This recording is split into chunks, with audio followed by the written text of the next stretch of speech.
ICE agents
Yeah, I'm trying this thing where I'm...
This isn't a push-up bra, it's body armor, and this ain't makeup, sweetheart, it's war paint.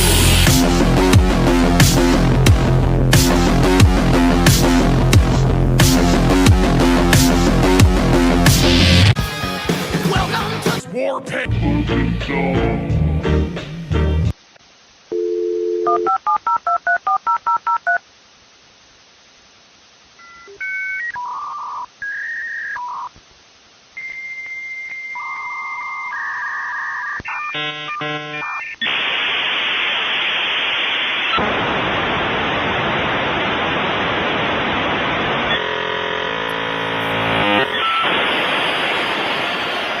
Telling you just how I feel, so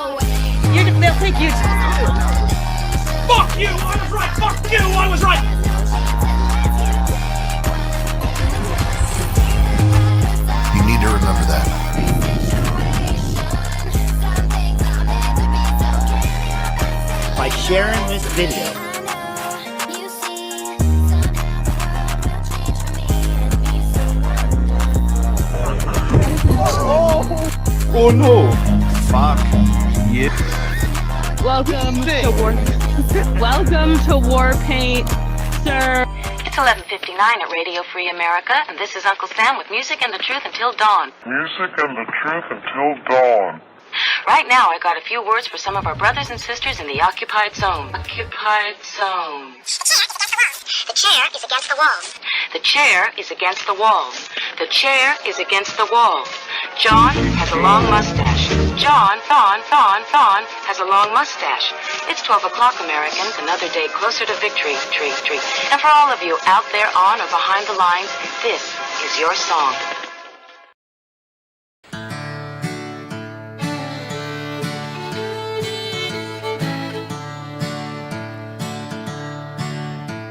Once a jolly swagman camped by a billabong under the shade of a coolabah tree. He sang as he watched and waited till his billy boiled. You'll come a waltzing Matilda with me. Waltzing Matilda, you'll come a waltzing Matilda with me. He sang as he watched and waited till his billy boiled. You'll come a waltzing Matilda with me.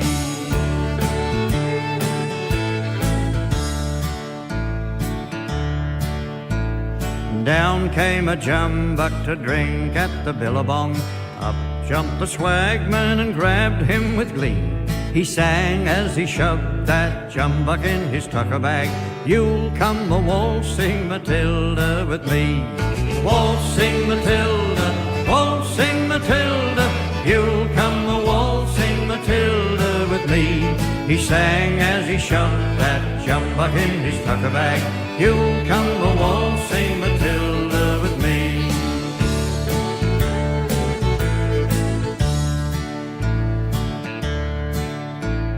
Up rode the squatter, mounted on his thoroughbred. Up rode the troopers, 1, 2, 3. With the jolly jumbuck that you got in your tucker bag, you'll come a waltzing Matilda with me. Waltzing Matilda, you'll come a waltzing Matilda with me. With the jolly jumbuck that you got in your tucker bag, you'll come a waltzing, you scoundrel, with me.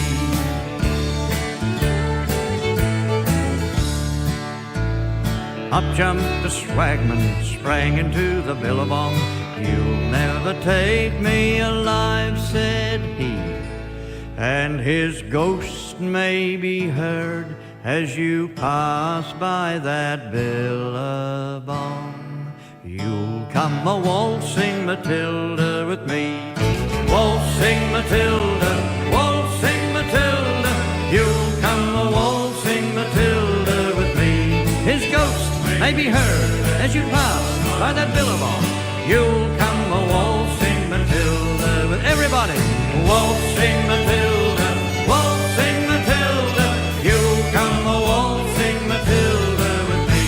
His ghost may be heard as you pass by that billabong.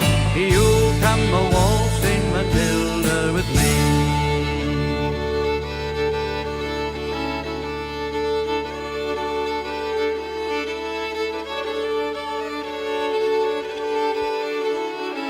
You'll come a waltzing Matilda with me.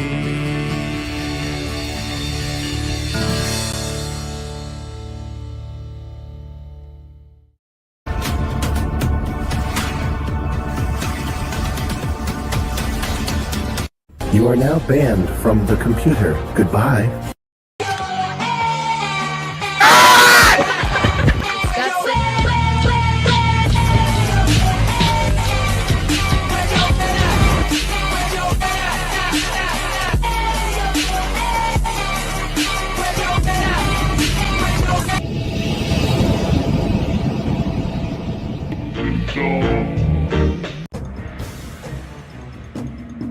They told you the war was over, and that the culture battle was done, dusted, settled.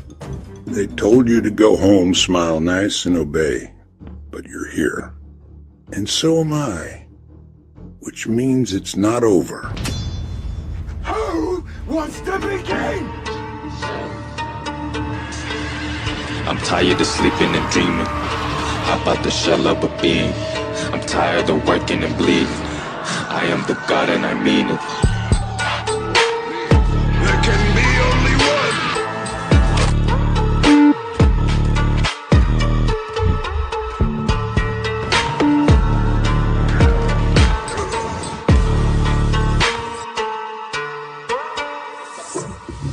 16, pouring up another scene. Papa got the vaccine, so ain't no acting, playing no practice. Niggas wanna check this album playlist.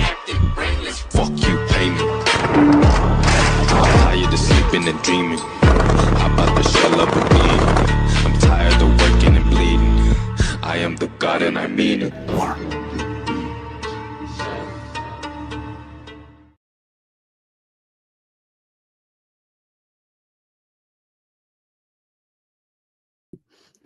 Hello and welcome to today's Saturday edition of WARPAINT. I'm so excited, in fact, that I'm going to bring everyone on stage. But before I do my full intro, we also have my producer not here, so it's just easier to do it this way. WARPAINT family, grab your mug, your cup, your chalice, whatever you've got within reach. It is time for the simultaneous sip. We breathe in, lock in, and step into that fighter mode, sharper than before. Ready, simultaneous sip, and here we go.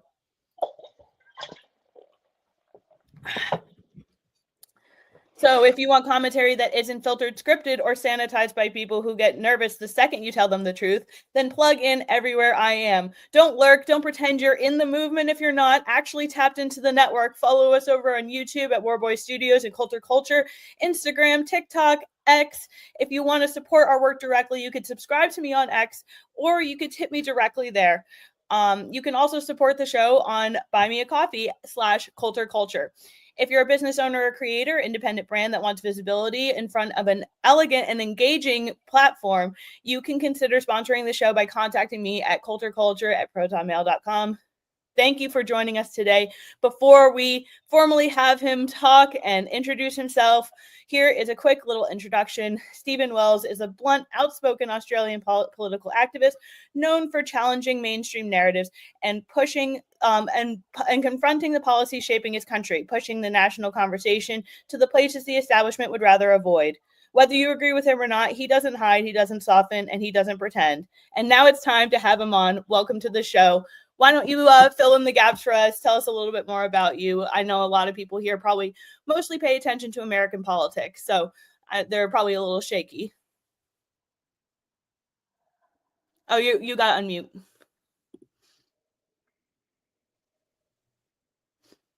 Is that better? Perfect. Much better. Perfect. Great to have you on. Thank you.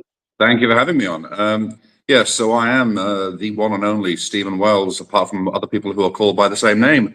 And I am currently a member of the National Socialist Network here in Australia.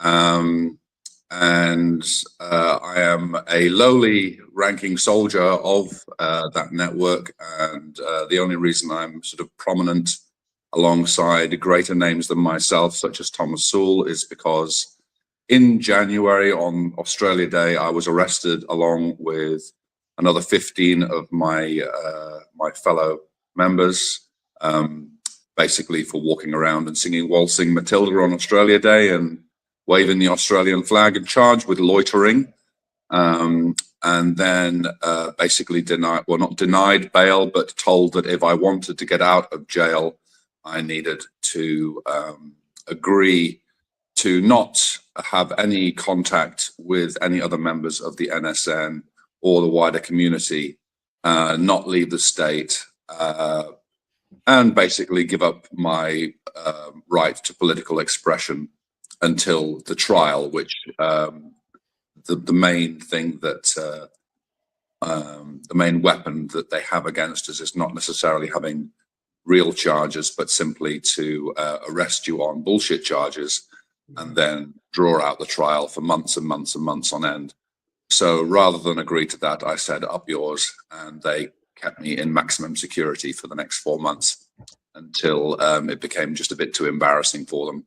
So that's the only reason I'm kind of known, other than people who may have followed a lowly little website called the XYZ a few years back, which is no longer really operating, but I used to write for them during the COVID years. And I was also back when we were being locked down and brutalized back in the COVID years. I was one of the main speakers at the rallies in Perth until I wrote an article about a Jewish journalist for that magazine, and the organizers of the rallies, who are very, very friendly with Jews in general, and also particularly that journalist from the Rebel News, asked me to take the article down, and I said no. And so I was no longer allowed to speak at those rallies. So that's pretty much all my claim to fame. Other than that, I'm just a regular guy who works regular jobs and just a regular member of the NSN, and yeah, not one of the leaders, which is really, really frustrating to the establishment, because they keep thinking they're taking down the leaders and they're not, and they keep finding that we're all pretty staunch from top all the way down to the bottom. So it's every time they take one of us out, sort of two more emerge in their place, and we grow some more, and it's really cool. Well, it sounds like there's a lot of echoes between the American nationalists and the Australian nationalists. So I'm definitely interested to go into that a little bit. I know my husband, Tim, preemptively read your book before this interview, and I know he's been dying to go into that with you a little bit. Yeah, hi. Yeah, hi, Tim. Hi, Stephen. I'm Timothy. I ordered your book, I think, on the 26th of November. And after all the Thanksgiving festivities, I had some time to read it. I actually just finished the last chapter this morning. I myself did 3.5 years in prison. When I was 18, I trespassed on park property, but it embarrassed the state because at the same time they were making arrests for marijuana possession in the same county that I was inside a museum full of natural and national history. So the state wanted to give me 3.5 years in the feds, and the feds didn't want the case because I was 18 years old and drunk and wandered around a museum and woke up in a Continental uniform. It was the biggest mistake of my life, but it doesn't make me Benjamin Gates from National Treasure, really. But yeah, the description of how the Australian prison system works, at the same time that there's obvious resentment fueled by the mainstream media. Everything I've looked up on you, I had to go back to you. You did a nice interview with Robbins Hood not too long ago on Rumble, and I saw some stuff from you and a few others. But for the most part, the depictions from Australian media, it echoes what it's like here in the U.S., where they don't give you a chance to speak. They chop Thomas's words together on courthouse steps. They show specific pieces of footage on loop because they're the most graphic ones they can get. But at the same time, they don't ever give you the opportunity to actually present your argument, which, I mean, after reading your book especially, I can see that you went through a long ideological chain to arrive at NSM. It took you a very long time to see things through any sort of a racial or political lens, or to start looking at history. You were staunchly against the COVID vaccines and lockdowns, which is very commendable. I myself lost a pretty decent job around that time for an unwillingness to comply. My wife had to give birth during those same restrictions. It was intense here as well as it was there, and anyone that actually stood up and was willing to take the arrows from the system, it's commendable. Your path ideologically, it seems to have progressed from necessity. It's not a place of, what I like most about the NSM is they're moving from a place of logic and love, not a place of hatred and petty hooliganism. There's none of that from what I can see. And your descriptions of the way Soul organized your marches and your movements down to the minute and the second. I mean, you described being a bit older when you got in and having gotten back in shape, and they wanted to use the mermaid tails against you. That's ridiculous. You'd gotten to your weight goal. Your wife wanted you to participate in her fun little stunt. And the same people that would come at you for gay bashing tried to imply that you're a degenerate for participating in your wife's hobby. We refer to Australia as being kind of a kindergarten state when it comes to that's what it seemed. Yeah. Before we go much further, I wanted to introduce, I know everybody here knows Enrique Tarrio, but this is Enrique Tarrio. He is our commander-in-chief over at the Warboy Studios, and he too has had his brushing with the law and dealing with unjust charges that were trumped up and made no sense. He was charged with the most time for January 6th Capitol supposed insurrection. So I just figured it would be good to have, I have like, I say this in the most loving way possible, but I have this little like convict corner right now, and we're, we're all nationalists too. So I think that this is a really unique opportunity for us to have some good conversation. Well, Kim, thank you. Can you guys hear me good? Yeah. Copy. Who wants to go? Yeah, right. Oh no, Enrique, you're cutting in. Now you're cutting in and out. You're frozen, buddy. I don't know. If Well, you can I will take the opportunity to say that Stephen's right. When the system was embarrassed, they dropped all of his charges. They went from loitering to displaying a symbol that wasn't a registered National Socialist symbol whatsoever. They bought it off clip art. Then now they're associating anything they wear. If they walked around the smiley face buttons, the smiley face. If you guys picked Mickey Mouse as your emblem, Mickey Mouse would now be associated with the National Socialist Network. Like it's completely illogical. It's why, and I don't mean this to be demeaning or insulting. It sounds like kindergarten politics. In American prison, explaining that you have dietary restrictions, they just knock your teeth out and turn the lights off for a few weeks. Like they don't. The respect for human rights coming from the fact that you guys are still connected loosely, and you shouldn't be, but you are connected to the crown and the Magna Carta-esque English system of dignity and incarceration. Like it seems like even when it was rough on you, and it seemed more rough on you physically because you were staunch to your positions, you stuck to I'm not going to wear the prison garb. You stuck to I'm not going to eat the food that I know is going to poison me. I mean, you beat skin cancer with your carnivore diet. It's not an uncommon story. A lot of the pain you went through was out of an unwillingness to compromise, and I really honestly respect that, sir. It's a position not a lot of people are willing to take when they actually start personally getting negatively impacted by it. They're a lot more willing to just go with the flow when the pain starts, but it's the difference between a man and an animal. A man is willing to have the septum ring pulled right out of his nose, whereas an animal will just go along with the pain. If that makes sense. It's yeah. I mean, I would like to toot my own horn and say that it was all out of courage, but it was purely out of sort of logical reasoning from the COVID era that I decided that this was really the only way to fight back. So you guys have got a Second Amendment, but I don't think it really does you much good. The government's got much more firepower. It's not like you can rise up and overthrow the government. And there's been plenty of nationalist movements in the past that have tried the sort of what I would call more of a left-wing tactic of revolution and violence, and they get put down every time. So if you're going to be persecuted and pushed out of the regular political system, and you can't fight back with violence, then what's left to you? And really, the only thing that left to you is basically the way of Jesus, which is basically just stick to your principles, comply with nothing, and go along peacefully, and just simply say, well, I might not be able to physically fight you, but then again, I don't. It's much harder for you to force me to do something that I'm saying no to than it is to force you to to torture me or whatever. So if you want to imprison me, fine. If you want to torture me, fine. If you want to kill me, fine. We will just use that as a recruitment tool, and I will sacrifice myself for that greater goal. And yeah, maybe we won't win immediately. Maybe we won't win in the next 10 years.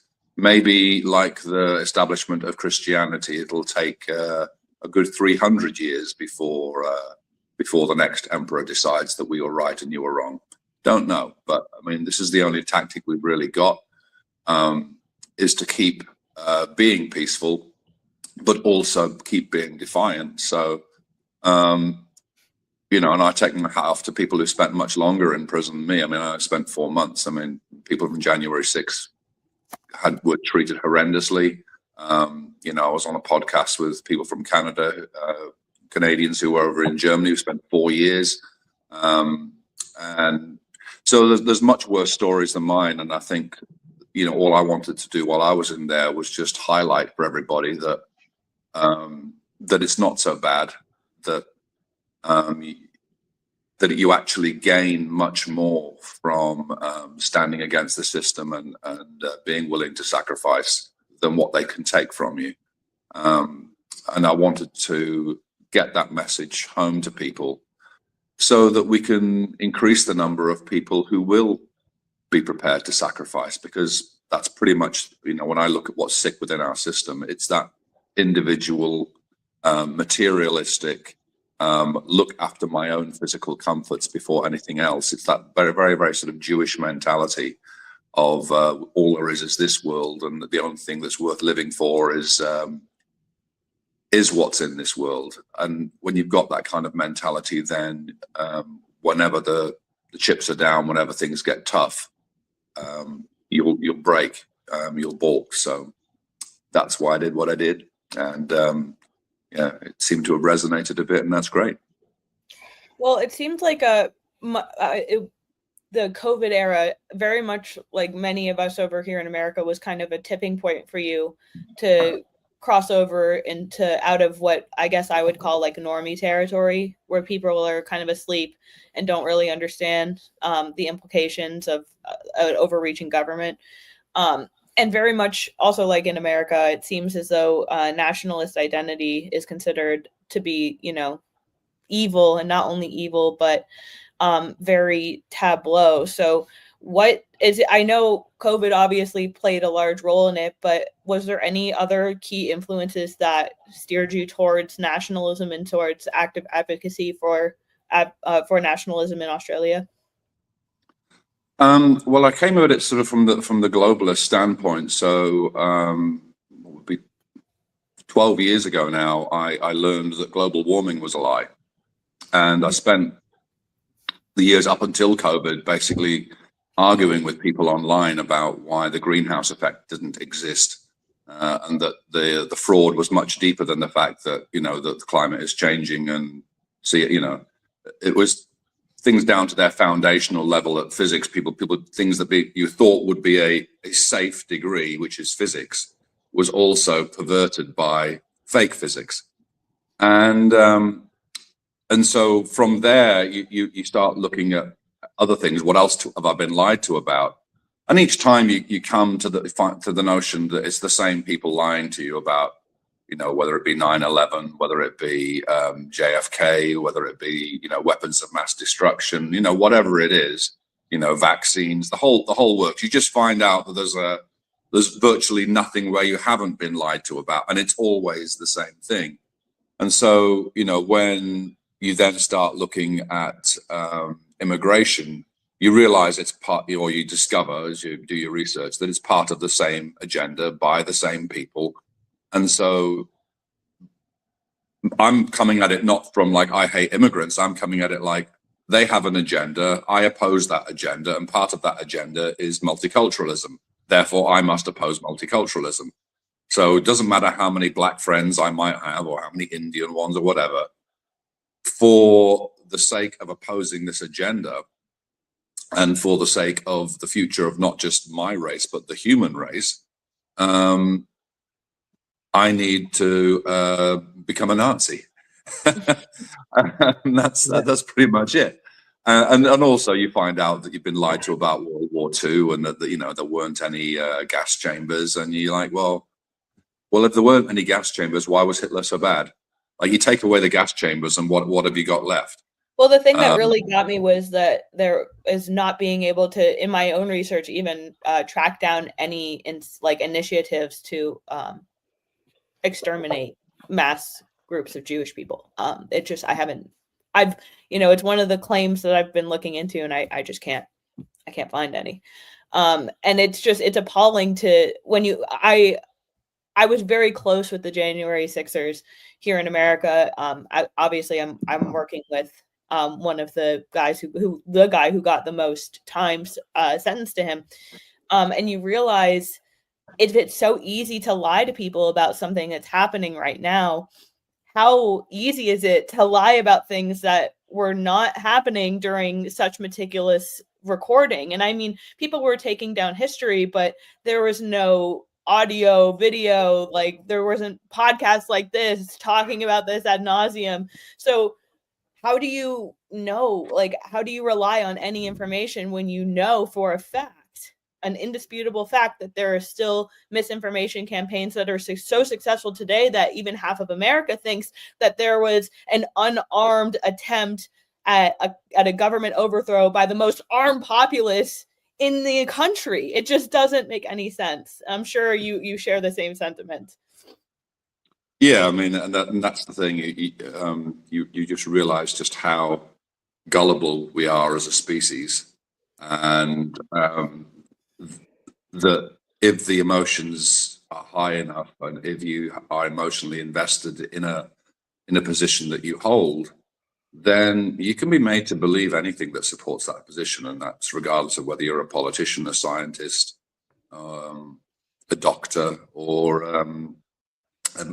obviously a general member of the public. And you know, I've been lucky throughout most of my life that I've always been contrary. I've always been an argumentative pain in the ass to just about everybody I've ever worked with or worked for, or you know, back when I was at school, I was a pain in the ass because I had a mum and a stepfather who were head teachers. And so when your own parents are teachers, and you see them sort of arguing and disagreeing with each other, you kind of lose respect for the authority that's over you. You're like, okay, well, my parents they're not right. You know, they're always the ones who are, you know, screaming and shouting at each other. And so therefore, if I go into school and a teacher tells me something, I'm like, yeah, you're just like my parents, you're no different, you're no better. And I think I probably also had just, you know, genetically, I was born with a fuck you gene. So, so I've been lucky in that regard. And, you know, my life experiences have just, had reinforced it a lot before I even came to looking at politics. So yeah, but it's tough. People are stupid. You know, individuals can be smart, but put people together, and you know, the more people there are together, the more stupid they become. It's something that really. No, go ahead, sorry. Okay, it's something that really interested me was in trying to look you up and in trying to look up Thomas Sowell speaking, actually getting long form speeches, because it's the easiest way to actually hear someone out is to hear someone out. I was overwhelmed, especially on YouTube and through Google, until I started looking directly in dissident spaces like BitChute and Rumble. I couldn't find long form conversations. Instead, I would find not even artistically edited. Like I edit videos frequently. They weren't even doing good jobs at cutting off spaces between words when they would accuse him of something, or just like the article headlines would constantly say an ugly event, an ugly protest, a violent clash. You look at the actual evidence in the video in front of you, and it's just painting an ugly narrative, like what they were doing with you when you were trying to placate your wife with the mermaid tail. Like, you look at it, and it's the same people that would, as I've previously stated, they would condemn anyone for, oh, that's homophobia, that's you're kink bashing, you're doing all this stuff. But the minute they have it as a weapon to use against the right, like in our country, we have a politician, Gavin Newsom, in California. He's the governor. He's led that state into a tailwind of self-destruction. And a rapper, a popular Canadian immigrant who moved to America named Tom McDonald. He's arguably a pro-white rapper, but he's pretty normal. He's pretty like normie mainstream as an alternative musician. He's pro-white, but he's not like white nationalist. Yeah. He took a shot at Gavin Newsom, and Gavin Newsom's response was like, shouldn't you get back on Grindr? And it's like, you're supposed to be the big gay governor in the gayest state in the country, but when it's convenient for you, homophobia flies free, because, I mean, it's a normal response to bizarre behavior. So, like, even you guys get that it's something that's kind of like, well, I'll shake your hand, but I'm going to wipe it on my jeans afterwards. Like, it's just funny that the government seems to do the same thing with you guys. They have no problem making slanderous, nonsensical remarks, not showing the evidence, but as anytime anyone makes a claim, they go, well, let's investigate it down to the bottom. Like, that can't possibly be true. That's out of context. It's like, you guys are you traffic in out of context ridiculous smears, because and I agree with a lot of the perspective I've seen Thomas bring up. I watched him on the PWR podcast a few times. The system's afraid because the way you guys are going about this is legal. You're going about this by the rules. You're not doing pogroms. You're trying to make your presence known and your ideology just injected into the mainstream, because Australia has a very underdog spirit. It's true. Australia and America are similar in that regard. It's why Australian immigrants did so well in the West when they came here in the Wild West, like during the gold-seeking era. It's like the idea of, I have everything I need, and as long as the government stays out of my way, I can accomplish my goals. The government's in everyone in Australia's way right now. And part of the reason your movement seems to be gaining so much traction so quickly is because the spirit of, this is not righteous, there is tyranny on your side. I know that what I'm saying is, I just want the best for me, and the statistics speak for themselves, and the position you're moving us into is illogical, and we think that having leaders that care for the well-being of Australians would be superior to Australia being turned into a hotel for the world. It's very much like what American nationalists sound like. It's like, can't we just calm down on the dysgenic nonsense? Can't we stop listening to people that are aliens to our culture and land and don't wish for the betterment of our well-being? Like, I hear so much parallel. I do want to ask for the story. I want to ask for a little bit of the story from your angle, because we've brought up multiple times this mermaid tale, and people who don't know what we're talking about probably think that we're freaking lunatics. So can you tell us a little bit about the mermaid tale fiasco that went down in Australia? Yeah, so my wife has a hobby of putting on a tail to make her look like a mermaid and going swimming in the ocean, and you know, all the little 4 and 5 year old little girls, you know, who are down at the beach, you know, go, "Oh, mommy, it's a mermaid," you know, and it was quite a fun hobby for her for a while, and I used to support her, and you know, she used to do a bit of underwater modeling in it, and I would take the GoPro and take pictures of her and all that kind of stuff. And anyway, back in 2018, I decided to lose some weight, and my wife tricked me or forced me or manipulated me into saying that at the end of the year, if you reach your weight goal, will you put a tail on and let me take a picture of you? And I'm like, Ronnie, do I have to? And he's like, oh, come on, do it for the wife. And anyway, so we did. I lost the weight. So I put a tail on down at a beautiful spot in Bustleton at the end of the jetty, and I went swimming with her, and you know, made her happy. That's love. That surely is. And anyway, so 5 years later, I decided to run for just local government, just as a local councillor. But within 24 hours of my candidacy being announced, and this is before I'm in the National Socialist Network, all they've really got on me at that point is a couple of podcasts and my writings for the XYZ. And they just ran a hit piece. I mean, I was splashed all over the TV, splashed all over the newspapers, you know, 2-page spread. And one of the things that they used in their so-called hit piece was, you know, this Nazi mermaid. And so they'd gone through my wife's social media. I mean, my wife's social media is just like huge. I mean, she's like takes 100 pictures a day, you know, and this is like 5 years later. So they've gone back for like 5 years worth of hundreds and thousands of photos to find the one photograph of me in a mermaid tail. And the reason they did that was not to embarrass me, but because my wife, they knew that my wife was running a photography business down in this very, very small town of Bustleton, basically taking photos of children and their parents and stuff in mermaid tails, and you know, charging them a fee to have them dress up and have this experience. And so by finding the picture of me in a mermaid tail, all of a sudden everybody in Bustleton knew that my wife, the lady who did the mermaid stuff, was married to a Nazi. And so it was a way of them sort of intimidating my wife and destroying her business, not just a way of embarrassing me. So that was very, very calculated. And obviously, like, I don't give a damn what you say about me, but you come after my wife, and you know, one day the National Socialist Network will take power, and the people involved in that, well, whatever legal recourse that I have back then, it will be paid with interest. You know, there's lots of things, and Thomas says that also a lot. You know, we are legal, and we will remain legal even when we're in power. Yeah. But we won't forget. You know, this is just, you know, revenge is a dish best served cold, and however long it takes us, we will pay these motherfuckers back, because you come after a man's wife, you know, there ain't no letting up.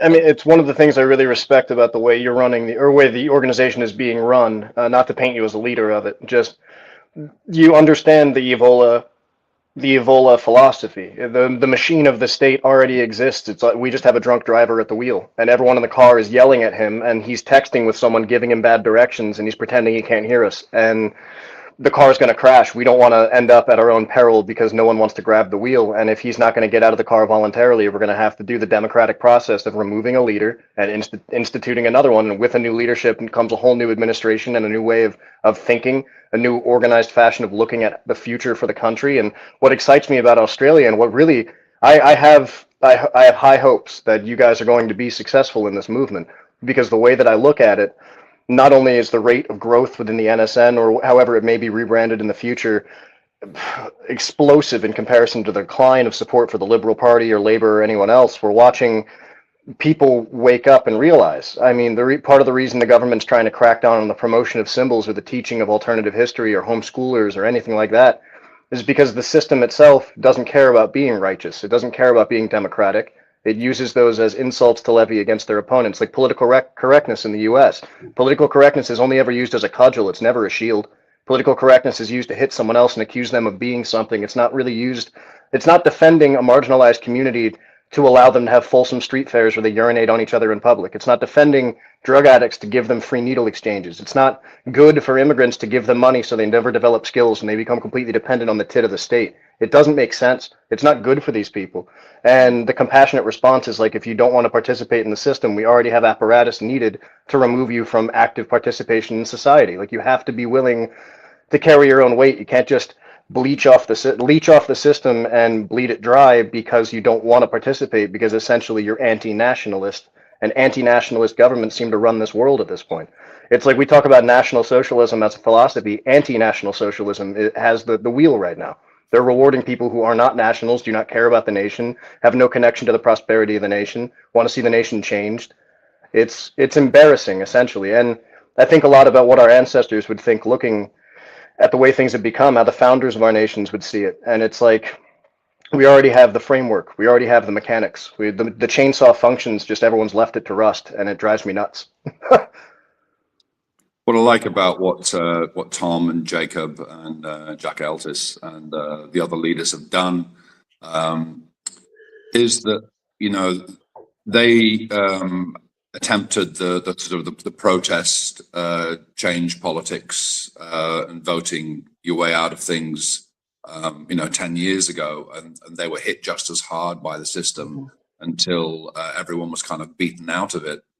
And they all realized that they needed to come at it a different way and start building communities from the ground up again. And so the reason that they've been so successful is that what they call tribe and train, where they have literally been getting people once a week to turn up and, go for a jog, lift some weights, have a bit of boxing together or whatever. And built a community of men from there. And they're always accused of like trying to build a militia, but it's nothing to do with it's about a community. And so it's more than just like trying to win elections. It's about, until we win, we will set up separate systems. We will set up alternative and parallel systems. We will still participate because we have to in this globo homo degenerate thing you call a civilization, but we're also going to separate ourselves and build an alternative society. But we're not going to go full retard the other way and become like Waco and become vulnerable that way, that we can suddenly, we know that we have to do both. We can't separate ourselves. We must separate ourselves, but we must also stay engaged. And this sort of synergy between the sort of build our own society and fight the society that we're in, I think is something that they've done probably better than any other group around the world. And I'd sort of like tried to build my own community based on sort of Christianity a couple of years prior, but then I get in eventually after that council election, and I sort of meet the actual guys in the community. And I find that whether they're Christians or not Christians, they've still got that spirit of service and sacrifice, which I think is the key. It doesn't particularly matter what you call yourself, but there are basically two types of people in the world. There are those who sacrifice their personal well-being for an ideal, for their fellow man. And there are people who focus on getting the shekels, and these guys just do, such a good job that I've felt like, okay, well, this is the leaders that I've been looking for all of my life. And all you want to do in this movement is serve, and And that goes from top to bottom. Everybody's just like, oh, I'm finally in a place where I can serve my brother, serve my man, serve my community, and use me however you will, Thomas. Put me wherever you want. If you don't want, if all you want for me is to be a foot soldier and just turn up to the meetings, I'm really happy to do that. If you think I've got a skill that you wish to utilize, great. My service. I'm at your disposal. And if I think I've got skills and you think I don't, well, I'll defer to you. It's that kind of like the whole movement is just absent of personal ego. We're all about like, yeah, okay, we all sort of think we've got various skills and stuff, but none of us particularly care if somebody else is used for that skill. And I've never wanted to be a leader myself. I've never wanted the responsibility of it. But I have always wanted to serve somebody I respected as a leader. Whereas you go to most jobs and you go, why am I working for this prick?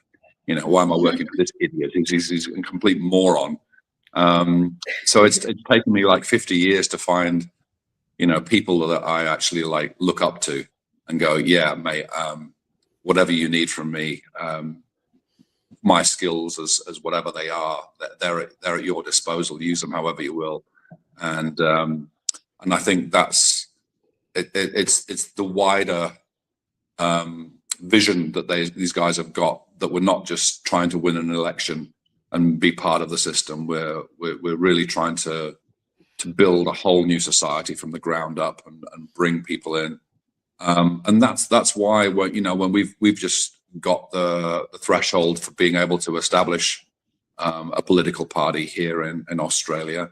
And it's just 1,500 members, but it's 1,500 fanatics, as opposed to say, 20,000 members of the Liberal Party who can't even get, 10 people to a monthly meeting to listen to their next idea about changing the tax rate. It's like, yeah. I mean, I'm sorry, what were you going to say? Well, I was just going to say, if, institutions like the Liberal Party, for example, it's 20,000 single issue voters that have been encompassed under an umbrella, and they argue with each other more than they argue with anyone else. Well, they also vote for their party not because they have loyalty, but because they hate the other party. It has nothing to do with actually liking the politicians. And I was going to touch on this because, we joke, we're made into the Nazis now. We become the Nazis now.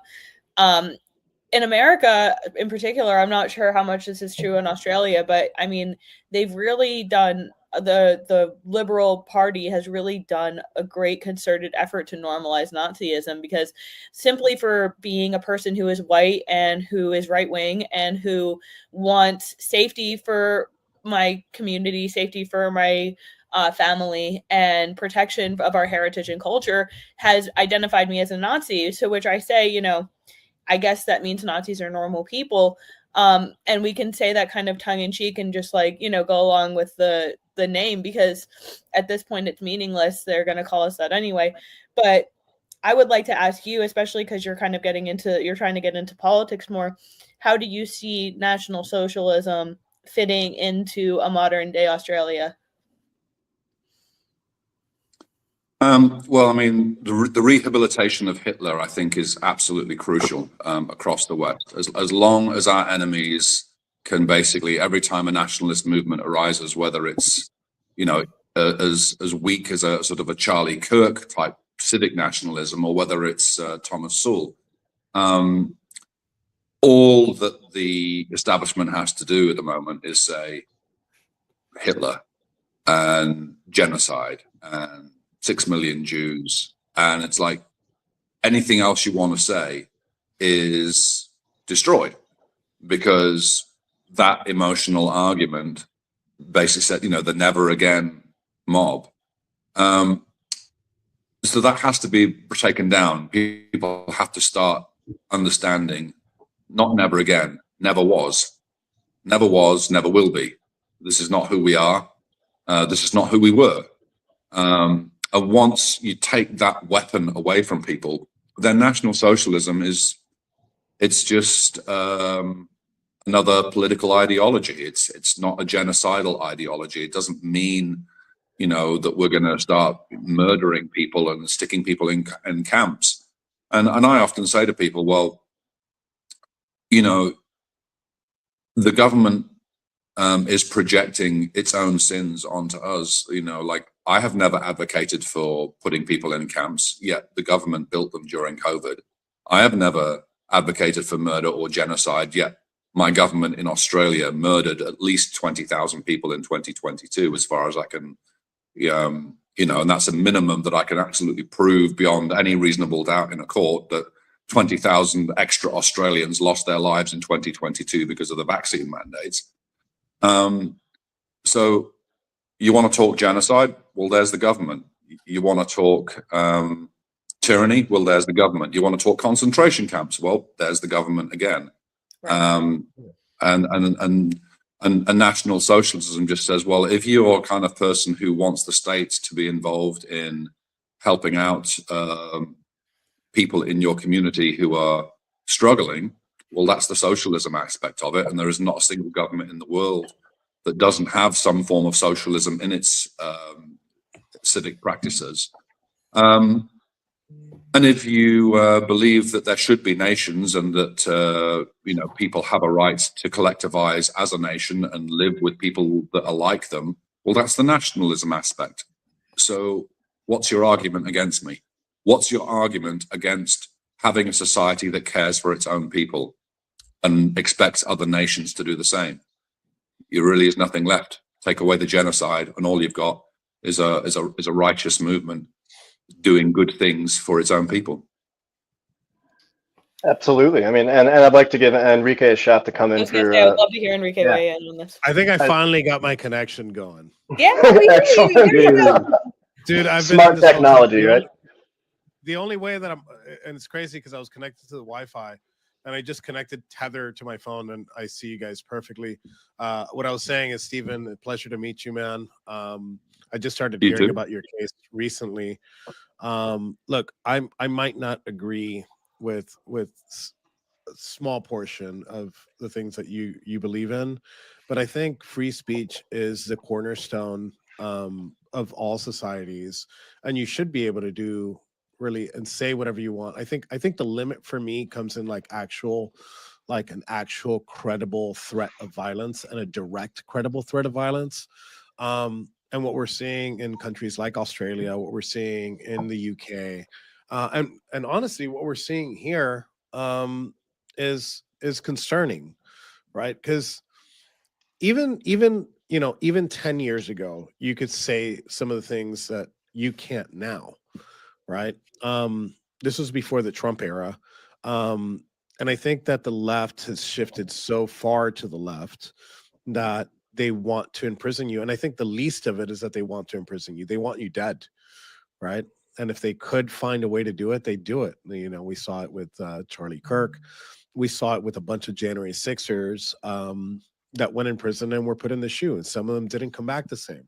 I had a conversation today with a friend of mine. He's like, hey, are you doing okay? I'm like, yeah, I'm doing actually great. I'm actually doing better than I was before because I was raised with a great family. I had my mother and father, which is really important, which is things that we advocate for. Most of society's problems come from single parent homes, you know, and that's dangerous to say too in today's day and age. And I appreciate what you do. I really do. And I heard part of the mermaid story. Welcome to the world of the internet, where anything in your past, hopefully they don't go as far back as my high school years. But, oh God! Were you a Nazi mermaid in high school? I probably was worse. And I am not. If you guys out there want to search for it, be my guest. But Stephen, I do appreciate. We'll be offering rewards for it over here at WARPAINT. And it's because of people like you, and because of people like Paul Miller, right? Which again, I probably don't agree with, and a small portion of your views, but you push the envelope of free speech, and you move that goalpost so much that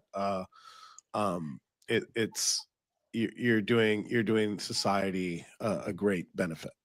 Well, not only that, you're doing it in a place where for you in particular, I mean, it's, free speech isn't always free here, but for you, it's actually a risk because you don't have the protections of the First Amendment that we do. Which again, we've touched on why that doesn't always help, but it speaks to your moral character. And it leads into my next question, actually, because I wonder how you handle criticism and character assassination while staying focused on the message and you talk about keeping the group on the same task and keeping the group together and aligned and kind of cohesive as like a community. And I wonder how outside attacks affect that and how you're able to stay focused during that. Well, before we come back to that question, I'll just sort of push back a little bit on the free speech, what I call an idol. Right. It's not that I don't value the ability to speak freely about what I believe in. It's simply that I think free speech as a concept is a lie. I don't think it's ever existed in any country in any society in the world. There are always limits on speech. It's the question of who gets to set them. Because I believe that free speech has been used as a weapon by our enemies until the point where they managed to pervert society to the point where they could then ban our speech, whereas it used to be their speech that was unacceptable. It used to be unacceptable to say that homosexuals should be able to swing their penises around in front of children in public. And even if it wasn't specifically against the law, it was certainly a form of blasphemy censorship that society imposed upon these people. And when we were pushing back against those things, they came back with free speech, free speech, free speech. Now that it's their ideas that are through all of the institutions, now it's our speech which is blasphemous. The blasphemy laws are now against us. And so, free speech works when you have a defined set of values under which your nation is established. And you say anything within the boundaries of what this nation is acceptable. But you bring in ideas which are against the ideas of what this nation was founded under, then I'm sorry that you can hold that in private as much as you like. You can talk about your friends as much as you like. But if you start putting that in the public square, I'm sorry, that's unacceptable. Leave. If you don't like the way that this society is structured, leave. And obviously you've got to be very, very careful with that, because it's very, very easy to go from this is what our nation is founded upon to if you say one word out of place, we'll throw you in jail. And it's very, very easy to go into tyranny. So it's not so much that I want to change free speech laws or limit free speech or put legal restrictions on it, but I do wish to warn people of making free speech an idol, of making free speech the highest value. It is a value, it is a good value within boundaries. And if people can just change the perception on that and realize how free speech has been used as a weapon against us, then perhaps when we broaden up what we're allowed to say in the future, we won't fall into the same trap of being manipulated by the people who use anything that we set up. They look, I mean, this is the whole thing about our enemies. Whatever system we set up, whatever nation, whatever rules, whatever constitution we set up, the enemies of humankind are always going to look for loopholes. They're always going to look for ways to exploit. And so going forward, it's not about reestablishing the Constitution of America again. It's about looking at what did the enemies do to find the chinks in that armor and seeing if we can buttress it up and strengthen it so that good people who care about their nation can have as much freedom as possible without being vulnerable to to the same kind of exploitation as we've suffered over the last 50, 60, 70 years. So that's that point. Now, sorry, because I've rambled on so long, I've forgotten what the actual question was. Just repeat the question. No, you're fine. I just said that I was wondering, with all of the character assassination attempts and outside criticism from the naysayers, how do you guys as a group stay focused and handle those criticisms while maintaining your message and your purpose? Basically, because we don't care about being criticized. I mean, we basically, just about everybody coming into the organization has come in because they have a personality of not giving a crap what you say about us. Sticks and stones may break my bones, but words will never hurt me, was what people of my generation grew up learning, and I took it to heart. And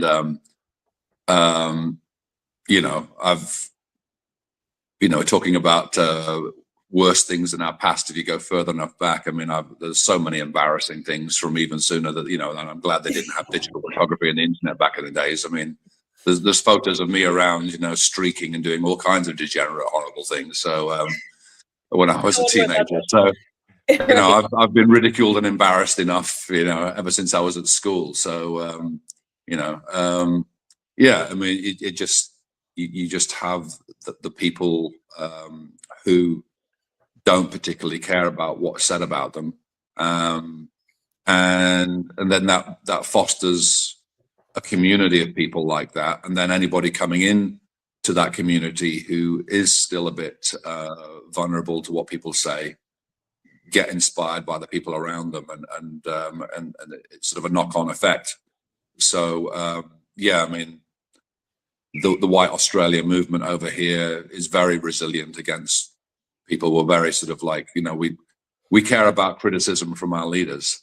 If our leader, if Thomas Sewell came to me and said, Stephen, what on earth did you say on that podcast? You completely and utterly embarrassed us. Not you embarrassed yourself, but you embarrassed us. I'm like, oh no, that's I care about upsetting Tom and Jacob and Jack and Ninja, my state leader. They're the people whose opinions I care about. If I embarrass myself in front of them, or I embarrass the movement, and they've got something bad to say about me, about the things that I've done, then I'm mortified and desperately want to make amends. But as for our enemies, well, they're our enemies. Of course, they're going to say horrible things about me. Were you going to say something, Enrique? Go ahead. Sorry, I was. So Stephen, now let me ask you something, just in a more nuanced sense. So, what would be, if you had the power of the wand, what would be your what policies would you have when it comes to speech? I wouldn't. I don't have any policies, and I wouldn't put them forward at this stage. Okay. Because, as I said, it's not the principle or the desire or the yearning for a free speech society. It's just simply a warning and a check on people's attitudes towards it. Just to always bear in mind that free speech has been used as a weapon against us. I agree. And so this is a discussion which is, this is an idea which I haven't heard anybody else bring up the point. Right. So I'm just bringing it into the discussion table. No, that's and really so over the next 5-10 years, or however long it takes, it's something that more people can discuss and start looking for solutions to. But at the moment, I'm just pointing out what the problem has been with free speech and how it's been used as a weapon. And I'm so far away from having a solution to it that I don't even want to speculate. So yeah, but two quick points on it. Kimberly actually used to be a free speech absolutist until I had a conversation very much like this with her, where I was like, you understand, free speech absolutism means you're allowed to advocate for pedophilia, you're allowed to advocate for scadism and shit eating and every other horrific thing. It means you give this a platform and you're not allowed to say, can you not say that on a blowhorn at 6 a.m. at the park when I'm here with my daughter? Do you mind? But you're not allowed to say that anymore because now you're infringing upon their rights. And it was through that understanding and then seeing more from the left of the defense of free speech being used to justify things like drag time story hour or Folsom Street Fair, gay pride stuff. And it was like, okay, this does go a little too far. The other point I was going to bring up, I don't know if Enrique, you heard this earlier, Australia passed a new law to say that the NSN cannot wear anything associated with Hitlerian philosophy. So they invented a new symbol to put on their shirts. And that symbol is now, the Australian government is now saying any symbol that this group uses, because they associate themselves with National Socialism as a political philosophy, is now a Nazi symbol and must be. If they, I told them they should use Mickey Mouse hats or something, but yeah. I mean, that's what I was charged. Rainbow flag. Pick up the rainbow flag and make it. Just start using the rainbow. It's actually brilliant. They charged him initially with loitering, and even though he was 2 kilometers away from where Thomas Sowell and everyone else was, they charged him with loitering. They didn't give him a written warning, didn't give him a notice to vacate, locked him up, and he was like, "I'm not guilty. I'm not wearing prisoner clothes." And it just descended from there until eventually, 4 months later, he's in front of a judge who's saying, "Well, you're no longer charged with loitering. You're charged with displaying a symbol." And before he gets the chance to say, "What that symbol is, I bought it off clip art. What are you talking about?" It's like they ended up dropping the whole thing because they realized how ridiculous they looked. Sorry. Yeah. But doesn't that turn into kind of like doesn't that kind of turn everything into like a chessboard? And then you kind of I love strategy, right? And using using speech against them. Look, I'm all for it. Like I want to imprison the people that put me in prison, and I want to find every which way to do so. I want to find those loopholes because the people that put us and 1,600 other people in prison should be in prison. And I feel like we should use the laws that are on the books that I don't think should be on the books, but I think that we should be able to use them. But then it kind of turns into like a chessboard where we keep playing and somebody wins, somebody loses, and then on the next game, maybe I win again, maybe I lose on the next game. So that's where I have concerns, and I respect actually that you said that you don't have a solution. You're just saying, look, this is a problem, and I do see a problem with it. I do see people weaponizing, in the name of free speech, but we got to get heads together and figure out what policy would work. Right. Yeah, I mean, go ahead. No, go ahead. Sorry. But first of all, I mean, there are bigger issues at stake first that we need to take care of before we can even get to that sort of like what kind of society we want. So, I mean, at the moment, like the urgent thing is stopping mass immigration. So, the urgent thing is stopping the climate scam. There's so many other things ahead of that.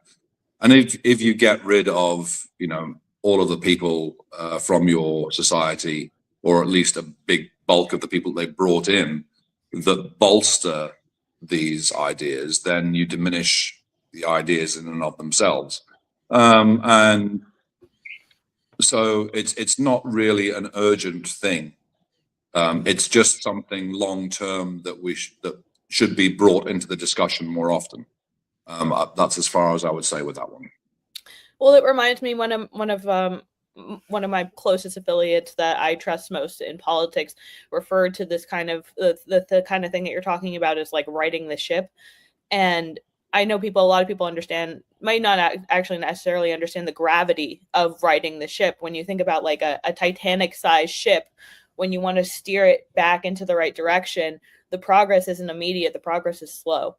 And because of that, you have to focus on the priority issues. And I hear exactly what you're saying, because mass immigration, community displacement and stuff like that do rank much higher than free speech. And I do think that in America, and I've fallen into the grease trap, as Tim pointed out, absolutism seems idealistic until you realize that absolutism, like I said, is a grease trap, and it encompasses all sorts of other degenerate and horrible things that you wouldn't want advocated for, that you wouldn't want given a stage or permission to have a stage.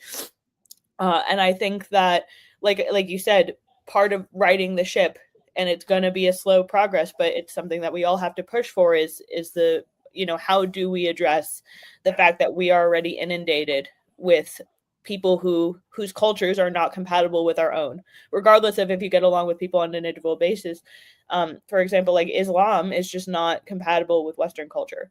We see that we have that we're having a guest on later who's running into a problem with that on his own. But I wonder, when it comes to policy and stuff like that, I'm sure immigration is something that you're focusing on. I'll ask Enrique's wand question, but if you had an immigration policy that you could push forward, like in a wave of a wand, what do you think that would be? Well, even did you ask me or Steve? No, I asked Steven, but you can answer next.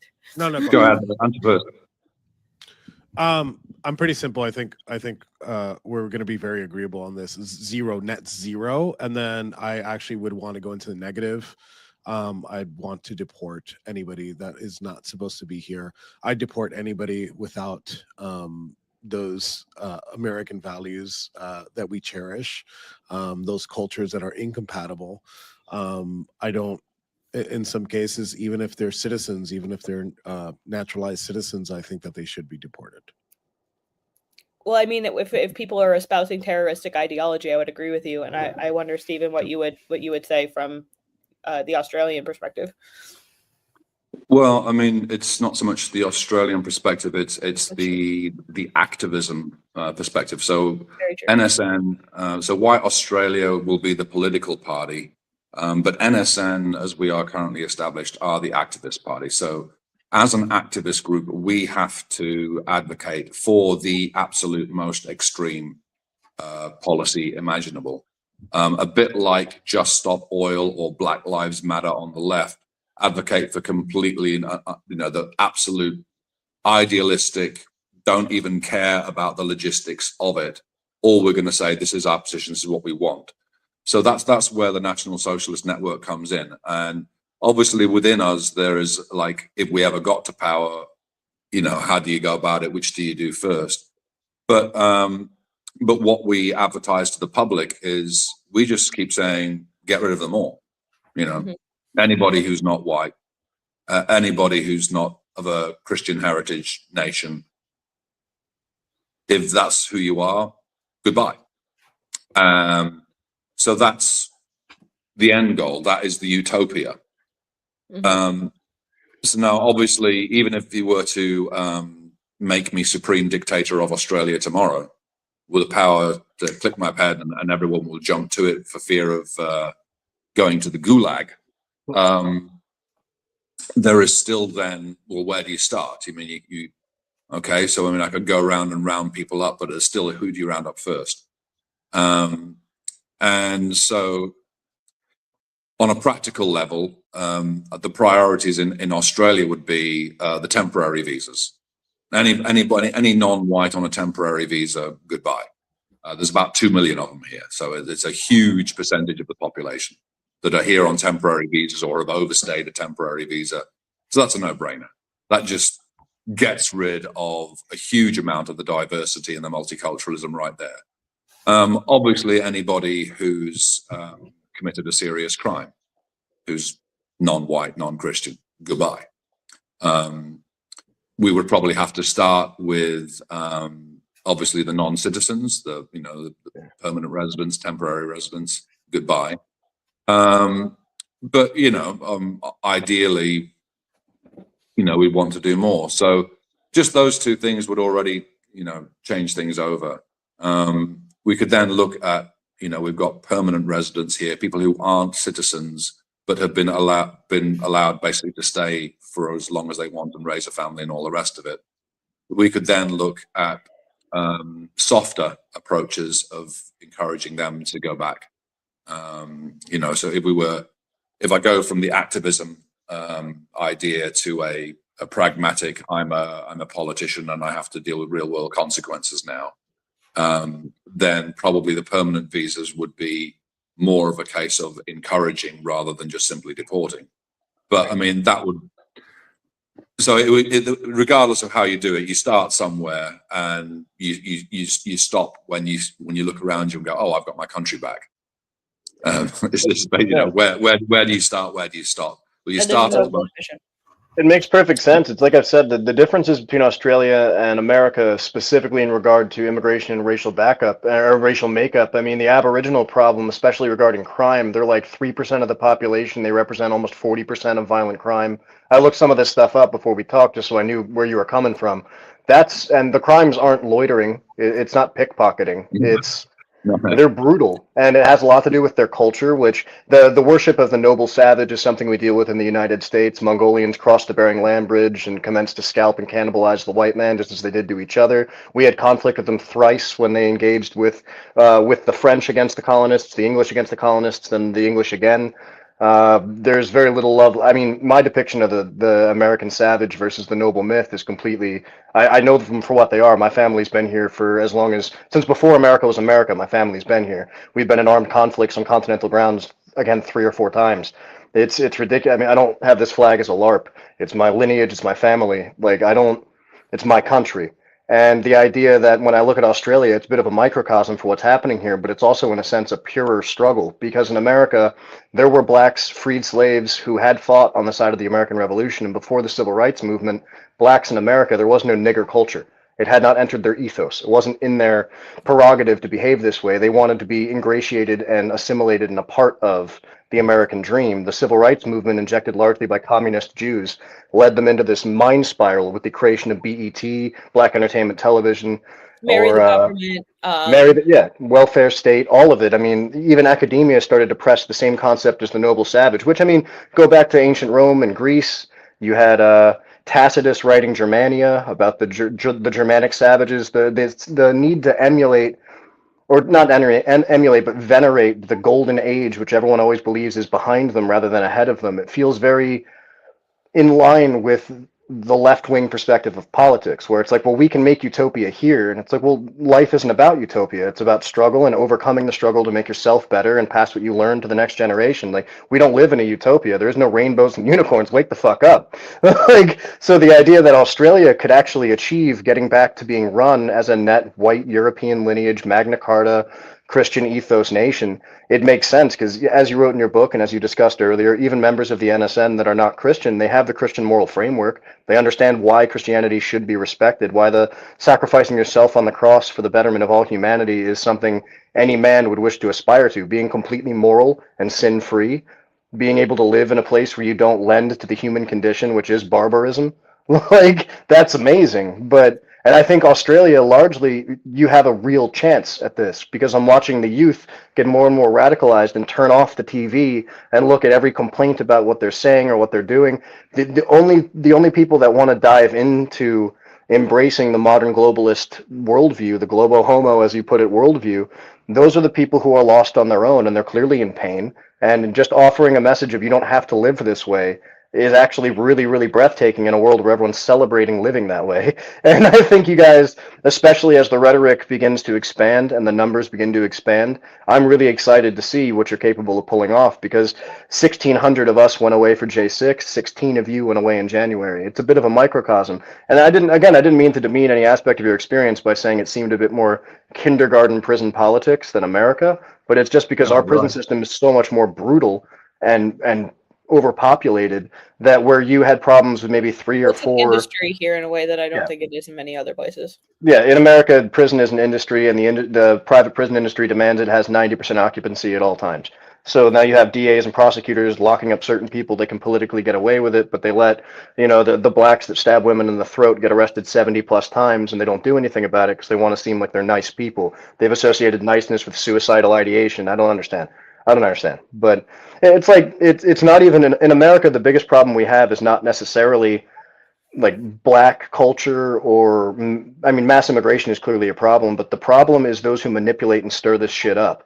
That like I said, before the civil rights era, a black man could raise a family of 4 and abide by the law and raise his children to be better than him. It was a mentality that was taking root. after the civil rights movement, they wanted to reject all aspects of civilized white society.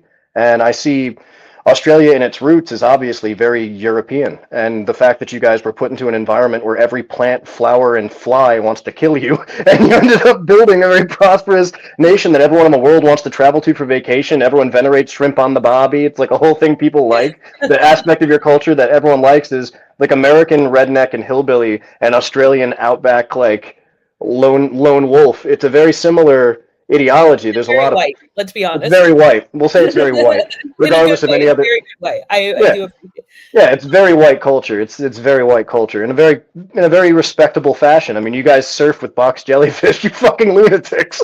But you don't. But you know what I mean. You just swim with a mermaid tail. I just swim with women dressed in costumes. So. That takes balls within its own. But well, I do value and appreciate your time, and thank you so much for coming on, and hope to have you on in the future to discuss this further. But in the meantime, why don't you tell people how they can support your work, where they can hear about you? Because even in Free Speech America, it's very hard to learn about you unless you do very concerted efforts. So why don't you tell us about your book, and why don't you tell us how we can support you and how we can learn more about your party? Well, anybody watching who happens to know an Australian, tell them to go to whiteaustralia.org and sign up as a political supporter. And if they are living in Australia, tell them to go a step further and become a member, where they can come and train with us. For anybody who wants to, send some shekels my way, go to Amazon. Yes, evil Amazon, and you can find 3 of my books there. The Real Nazis by Stephen Wells, The Great COVID Swindle, and Confessions of a Climate Change Denier. So 2 fun books, one kind of dry but very short book on the COVID, but the other 2 are basically written for normie, inquisitive people. So anybody who is inquisitive in your circle of friends who hasn't quite taken the red pill yet, but has got cravings for it, who want simple and easy books to read that are written with entertainment in mind, as opposed to trying to bash people over the head with the ideology. That is the purpose of my books. I deliberately wrote them as easy reads and tried to put as much of my British humor, Jeremy Clarkson channeling, Top Gear humor into those books as I could, even when I was dealing with dark subjects. So go on to Amazon and order a book, and that would certainly be appreciated. Otherwise, get involved in your local area with people around you. I don't care whether you're in the States or Canada or in Europe or in Australia. Get active in the real world, and you'll support me and everybody else in this movement better than anything that I could spruik for myself. Again, thank you very much for your time, and stay in touch. We look forward to having you back on in the future, and look forward to staying in touch. And I know the free speech aspect is awkward where you're at, so rather than giving you a Roman, I'm just going to give you a brother in Christ. My heart goes out to you. Yeah, there you go. I think that's illegal. That's a legal one. Yeah, we wouldn't want to get you arrested for sure. Yeah, I took my other rings off just before the interview because I didn't want to get you in hot water. It's 5 years in prison now for raising my arm in the wrong direction. Yeah. Well, stay strong, man. You've made it this far. That's another thing I would love to have you on to discuss sometime. But again, thank you very much for your time, and I hope you have a blessed day. You too. Thank you. Thank you. All right. That was, again, Stephen Wells. He is a great activist and advocate for the nationalist movement in Australia, and really great to have on the show. I was really excited to be able to get him. Soon we will have Rich Penkoski on. Tim, is there anything you wanted to say wrapped up? Oh, just Stephen Wells is a fine example of the legitimate persecution of nationalist views. They do not advocate for violence. They do not other than self-defense.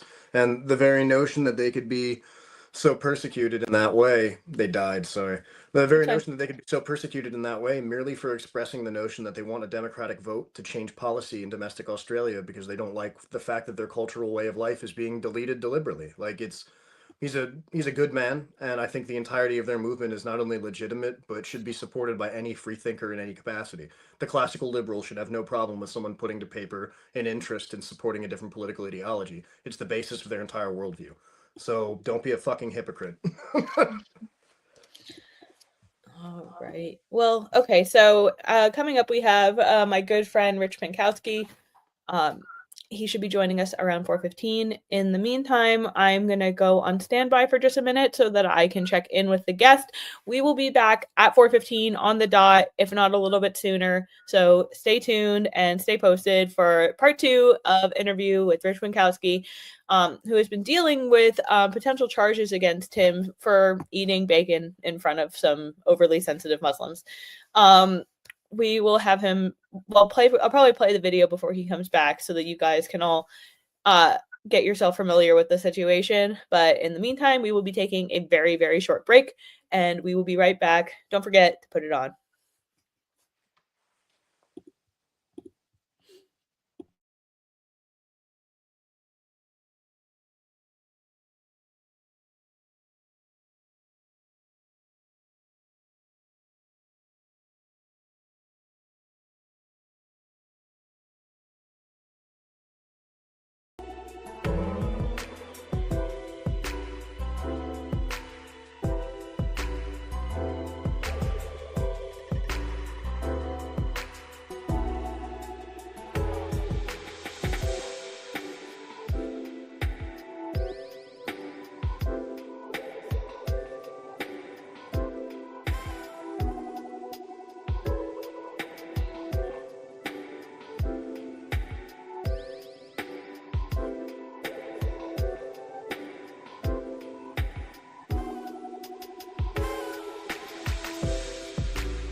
Are they praying?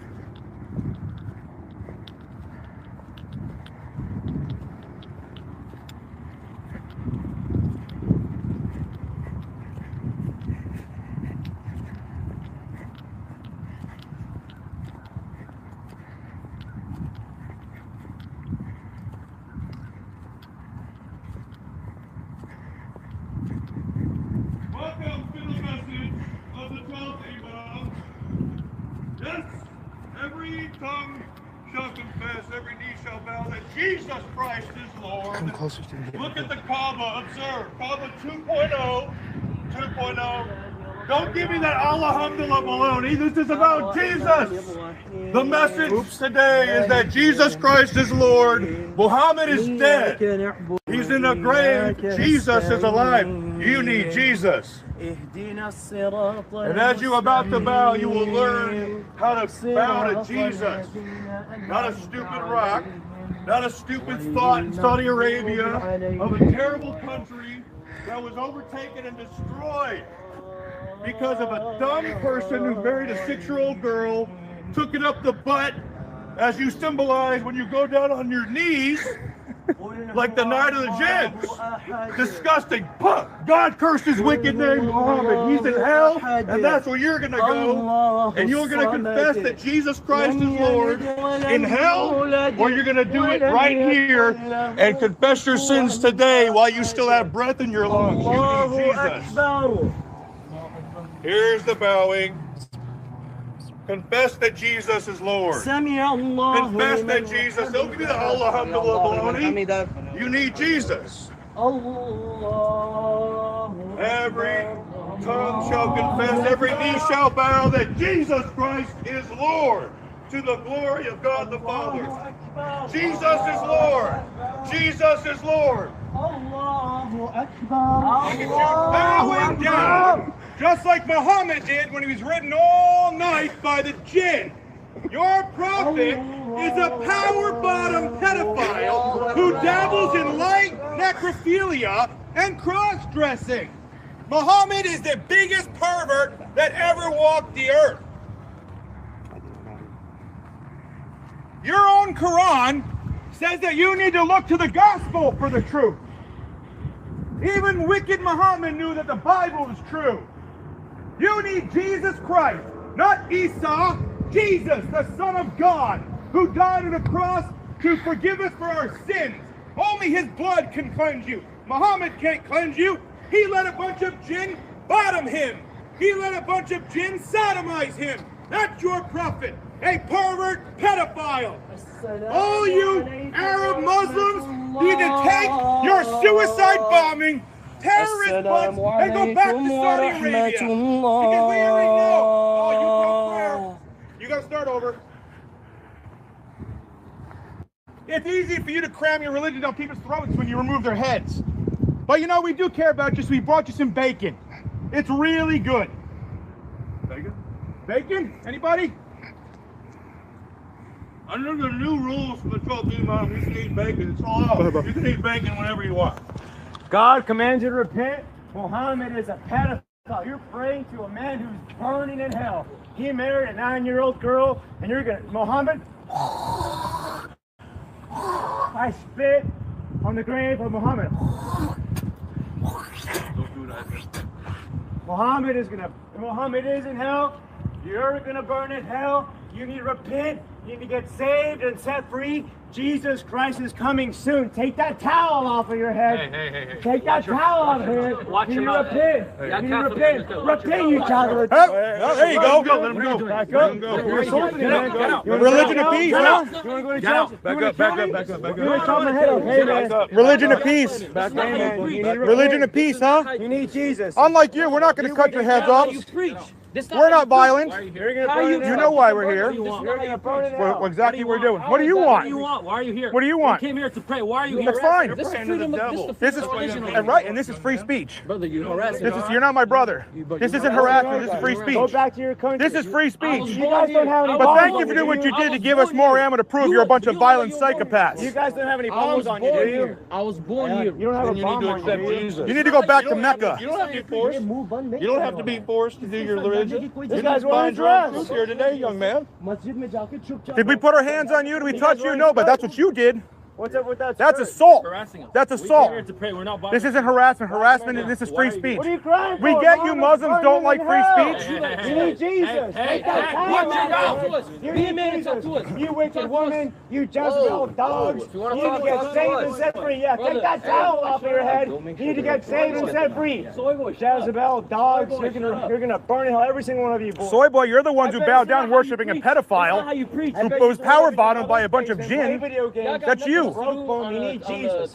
Jesus Christ is the only way, the truth, and the We don't life. want you to go to hell. I know, man. We don't want you to burn in hell. That's not how you preach it. It is how we preach it. Just because you don't like it doesn't mean it's not how we do it. But you notice, who put their hands on who here? You guys. Your book. He didn't put his hands on you. Our book says He did not touch you. Your book That's is fine. opposite And you have the freedom. You have the right and freedom to do that. You let him spit on where we stand. It's the ground. He didn't go and touch you at all. It's all on camera. But you put your hands on. You put his hands on him. And I got it on video. Doesn't matter. It's called free speech. You can say whatever you want to us. We can't put our hands on you, just like you can't put your hands on us. But it proves you have no self-control. You're violent. Any opposition to your beliefs causes you to rage and get violent. That's what we say. Your book tells you to fight those who don't believe in Allah. So he's a good Muslim, you're not. Because your book tells you to do it. You're about to do the Quran circle and recite the exact thing that he did because your God is the devil and you're going to hell unless you repent and accept Jesus. Jesus saved and defeated death. Muhammad threatened with death.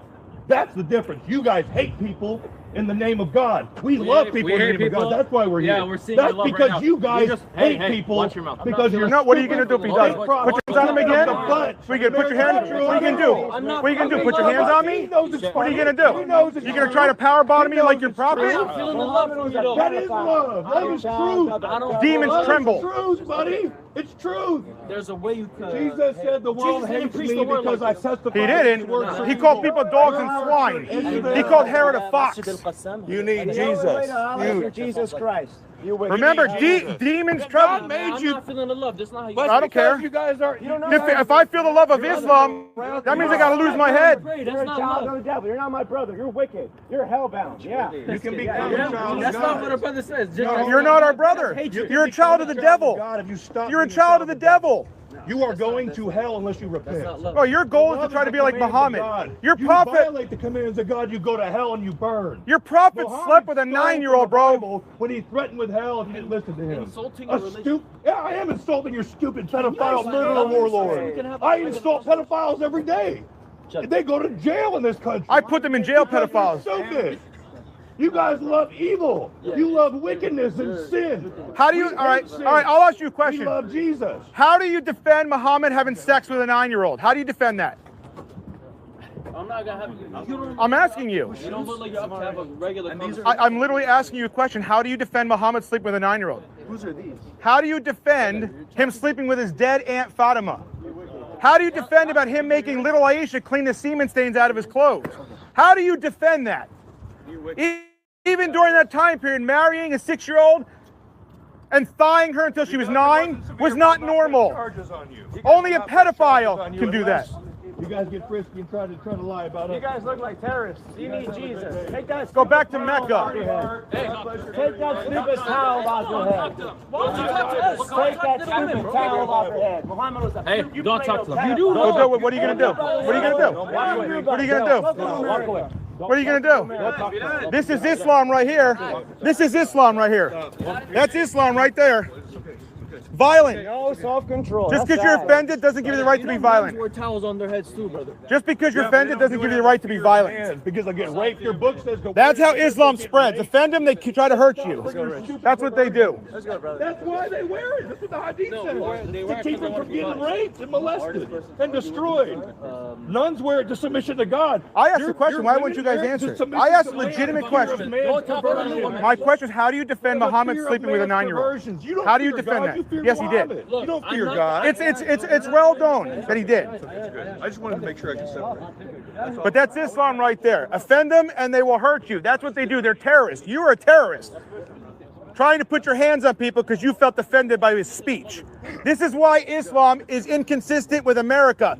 You need to go back to Mecca, go to Saudi Arabia, where you can put your hands on anybody you want for offending you. But in America, we have a right to free speech. And you do not have a right to put your hands on people just because you're offended by calling out your pedophile prophet.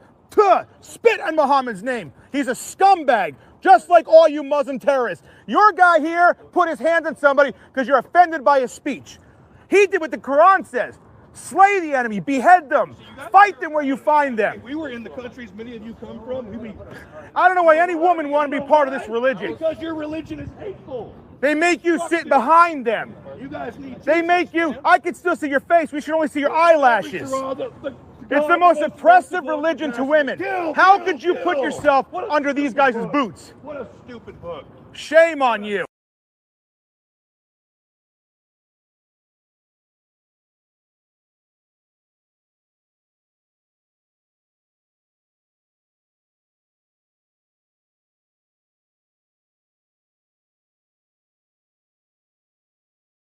And we have here with us Rich Penkoski. Thank you so much for joining us on WARPAINT today. Rich, why don't you give us a little bit of background for that video? Tell us, how did you guys stumble upon them? What were you guys there for? We're there to preach to them, just like we do everywhere else we go. And Brother Chris, he's been doing this in Texas for a little bit, and it really stirred the Muslims up. So we went down to Florida to preach when they were going to go on the beach, on a public beach, and do this. And we did that in Hollywood, Florida. Then we preached to the Scientology Center. And then the day before we were going to come back home, he said, "Hey, they're doing this at Florida State University or South Florida University. Do you want to go?" And in Florida, the law is that every single college campus, state-funded campus, that is, all the outdoor areas are free speech. They cannot stop you. They can't create. They're public domain. Right, exactly. So they were on a parking garage at the very top of the parking garage, and we went up and we preached to them, and we were telling them about the truth about their prophet and how he was a minor attracted person. We're on Twitter, so I could say it. He's a pedophile who dabbled in necrophilia, was a power bottom, and enjoyed some cross dressing in addition to that. And then we told them they need Jesus, who Jesus Christ was. Of course, they didn't like it very much. And that's ultimately what we did. And of course, well, you haven't got there yet, so I'll wait till you get to the second part there.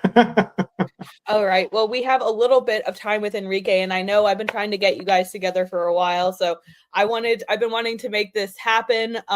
Enrique, these guys need your help. We need the Proud Boys. I am a huge fan of you guys' work. Huge fan of you guys' work. There is nothing better than you guys out there. Well, the feeling's reciprocated, because what you don't know, brother, is when I went out to Bloomington, Minnesota to preach to the homos and that out there, it was your group that had our back, that made sure Antifa didn't come anywhere near us. They said, "You guys preach, we'll take care of the rest." Yeah. And there was a group of street preachers out there. I don't know if you're familiar with Quincy. I am. And man, I mean, I was with Quincy just not too long ago, but man, I have never enjoyed myself more than being around you guys. I mean, so we're when we Kim, can you send him my number after this, and we'll connect this weekend, and Okay. And we'll see what we can do there. We're kind of in our process right now. We're kind of focusing internally right now. But I think you'll see the guys out more often here soon in different capacities than we saw before. But I think it's important that a lot of people get on the streets, because look, a lot of people are out here and they're really good at putting pixels together, typing on Twitter and making shows, and not to degrade any of that. Right. All of that works. This is like a battlefield, and we need different tools for different scenarios. Right. But it's really important to get out there on the street and like advocate and do things, because that actually makes the biggest push. Well, look what's happening here, and most people don't realize this, is that they're trying to charge us with a hate crime on public property for hurting the Muslims' feelings. And, Kim showed the video. They're the ones who touched us, not the way around. And I don't know if you got to see it, but Kara did a whole press conference about us, and the Imam was crying. And of course, I made the clip of him eating the bacon crying, which I did not plan on that going viral the way it did. But I'm happy we got to reduce their entire religion down to a bacon meme. But the University of South Florida Police actually are trying to charge us with a hate crime enhancement for basically preaching on a public sidewalk, is what it reduces down to. University of what? Southern Florida. Okay, and where is that university? It's in Tampa. It's in Tampa. Okay. It's wild, especially here in Florida. Well, we've gone all over the country. This isn't nothing new for me. I've been doing this for a decade, and I've never, and I've preached Muslim events, of course. I don't know if you know Ruben Israel, but we've gone out with him. Before he passed away, he was kind of famous for going out to mosques and Muslim events. But never have I been accused of by a government official of a hate crime for hurting somebody's feelings. Yeah. Well, I think it's a common thing now where we're going to prison for speech. Oh yeah, I forgot who I'm talking. I forgot who I'm talking to. Yeah, I think we've seen it as a common thing. Yeah. Just on the previous show, I think it's important that we kind of like get together and figure out that policy debate when it comes to free speech, right? Because and another thing that we got to do is what's practical, right? Right. Because we like to say, well, we want to weaponize it against. I don't know if you were tuned in to the previous segment, but I just see there's too much nuance in it. And when it comes to speech, I'm kind of an anarchist in some capacities when it comes to certain Right. positions of policy, and free speech is one. And I get that it could be weaponized against us, or like, you know, like Tim said, you know, and I agree wholeheartedly with Tim. Like, you know, if you're sitting there and you're in a park at 6 a.m. and I got my kids there, like, I don't want you preaching some homo shit to them, you know. But there has to be like some sensible, rational way to go about things. And I honestly think, well, homo stuff is different though, because that is sexual. You know, we do have community standards. I mean, a kid can't walk into I don't know if they have them anymore, but store and pick up a pornographic magazine. They can't do that. We do limit certain exposure, especially when it comes to appealing to the pure and innocent children. So going out there and telling a bunch of kids about sodomy and whatnot, you know, that falls into that category, I believe. And again, I've shut down 70 drag queen stores across this country and just bankrupted, you know, an LGBT organization in Oklahoma, who, I don't know if you saw last year, I won a big free speech case at the Oklahoma State Supreme Court because they tried labeling the Bible hate speech and said that the verses I shared on my Facebook made them feel unsafe. And they actually weaponized that. They lost, of course. But what they were trying to do is have drag shows in front of children. And we put a stop to that. And they were mad about that, just like the Muslim man. And we call Muhammad for being a pedophile, a power bottom who cross-dressed and made his little wife clean his semen stains from his clothes. Yeah, I agree. That's why, look, I actually I don't have a perfect policy stance on what I would do, but like, that shouldn't be allowed. You know, I'm pretty adamant about it. Like, I don't think that should be allowed. The sexualization of children should never happen. And it's crazy to me that not only does it happen, because you can be like, well, there's a small percentage of people that do this. You know, you could kind of put that in a box and be like, well, there's a small portion of America. But the problem is, it's not a small portion of America. It's not. Right? Because then you get the defenders of this shit that normalize, right? And anybody who normalizes it, I think, is just as guilty as the people that do it. Well, the Bible says they are. The Bible says in Romans 1:32, those who do it and those who support it are both worthy of death. Both the supporter and the one who's doing it. That's biblical, what you just said. Yeah. And I think that's where we need to figure out, and I'm happy this administration's moving forward in some of its policy, but some things are more important than others. Right. And look, I go back. I agree. I think immigration is one of the biggest problems, and this is why we have these problems. I had an interview with a German socialist, right? Super cool guy. You know, like, as a person, he's a super cool guy. In his values, he's going to hell. You know, and I would probably imprison him if I could. I could shake his hand and be like, all right, cool. Right. Handcuffs. But, you know, he's like, we're talking about Drag Queen Story Hour, and he's like, well, look, that's okay in Europe. You know, it's socially acceptable in Europe and in other spots. And I'm like, and I go, well, it's a cultural problem. He goes, no, on your end, it's an education problem, right? You guys aren't educating people to be more open. And he came off as it came off so genuine and so like convincing that I'm like, thank God you don't fucking live here, dude. Yeah, but people like him do live here. Lots of people do. And brother, do you know the state attorney right now in Florida is reviewing the evidence against us to determine whether they're actually going to go ahead with the hate crime? But do you know what's awfully funny too? What's that? I can never pronounce his last name. Althemeyer, the AG for the Florida AG. Well, no, but I'm talking about Tampa, the state attorney who's basically the prosecutor. In there. Okay. She is a Ron DeSantis appointee. Like, he appointed her to that position, and she told, because we have an attorney, of course, who's you guys would love him because he's with us on this stuff, and he wants to sue the police when all this is over because. Number one is, do Muslims gathering at a parking garage equal religious assembly? Does that mean now when we go out there and we stand in front of Planned Parenthood, or, you know, if we go with you guys and we start preaching, isn't that religious assembly as well? Does that mean that anybody who interrupts us, we can go and have them arrested on a hate crime? Secondly, you most people don't know this, and I'm going to drop this one on you guys.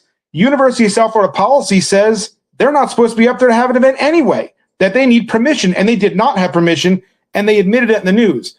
But because of CARE, right, the Center for American Islamic Relations, they actually went, the Hillsborough County Sheriff did a press conference with them and said that this is not free speech what we did, that we crossed the line because, you ready for this? Eating bacon in front of them is not free speech. And telling them Muhammad was a pedophile is not free speech. Actually, Enrique, do I have long? I have just a couple minute long clip. It's very brief. Do we have long enough? It's one of these, one of the guys at the event being a little bit of a crybaby. Well, I'm sure you'll. Which one? They were all crybabies. You'll see. Okay. I realized the reality of the situation, and it was that 3 grown men had stormed us in our peaceful demonstration. Not a demonstration, but rather an act of worship. Not a demonstration. In the corner Not of a a massive demonstration. parking lot on USF campus. They placed a box in front of us, and it had writing on it. And It said, was very "Jesus clear is when you look at Lord." the live stream after that was a mockery of the holy Kaaba, which is the most sacred place on earth for Muslims across the world. The Black Rock. In the middle of our prayer, they began to yell at us. They screamed insults at us, Oh, the personal horror. insults. They insulted our Prophet Muhammad, peace and blessings be upon him. They accused us of praying I'm not going to play the video to the again, devil. but like there were While no we're in the middle of personal our insults. worship, they're It's just, screaming in you're our going to faces hell. that Jesus I don't is want you to Lord. go to hell. But half of what he just said walked is close all to our lies. heads while Like we right entered here. the bowing position, so close That's a that lie. we Never genuinely had happened. a fear that they were going to stomp on our heads. Okay, yeah, Never I will. happened. Never happened. That never happened. I don't. Enrique, did you see any of the video that I was playing? listening. I was listening in. So I yeah, just they couldn't hear. the guy here is claiming that they were walking so close to their bowed heads that they could have smashed them, and Nope. we don't Never even. I'm happened. not even going to give this guy any more airtime. Just screw him. Well, But do you know what's funny about that? Muhammad said war is deceit. So for them, this is jihad. Yeah, this is jihad, You can see lying from the live to get streams what they and the want. recordings that have gone out. And the morning after, when I watched the videos again, and when I was reached out by families and loved ones, I had to relive the whole. There he goes. I'd like to thank the Academy. Oh. But do you know how many Muslims walked away from the faith because of this? Relive the whole thing again. Hearing every voice, every Oh, insult. Jesus Christ. So I'm not again. I'm gonna. I thought that was on. funny, but I'm gonna add the other thing back with, with no I audio. didn't know he went on a crying binge right there. Oh yeah. Well, when he going on though, he said we had to listen to that. We were eating bacon in front of him, and that's what he was crying about because we said Jesus is Lord and eating bacon, and we insulted Muhammad.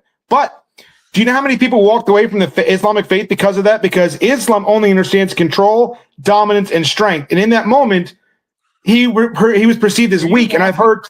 Were you walking around like a drill instructor, just yes, Kind of. Well, he can Ricardo. That's brother Ricardo. He's. So that's I would Ricardo. like to point out they talk about we were so scared. We were so scared. We thought they were going to Yeah. pull out guns. We thought it was going to. Watch this.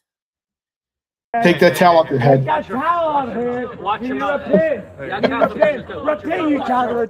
See that? He grabbed Ricardo. Religion of peace, huh? You want to go to jail? Back up, back up, back up, back You want to call up. my head up? Hey, man. Religion of peace. Yeah, like this whole idea that these guys were like stomping around the heads, and there was a woman who came on after this guy and was like, I was so scared they were going to come back with guns. He was smiling. Oh, I forgot to send you the pictures. We got pictures of her smiling and laughing and flipping pancake. Like I kid you not, they're making pancakes. Rich, Also, like, what kind of breakfast happens on the roof of a parking structure? And in Islam, they're not allowed to pray in a parking garage because it's considered filthy. Rich, let me ask you something. Can you guys hear me? Yeah, Yes. we can hear you. Okay. Good. Have you reached out to your local federal DA, at least here in Florida?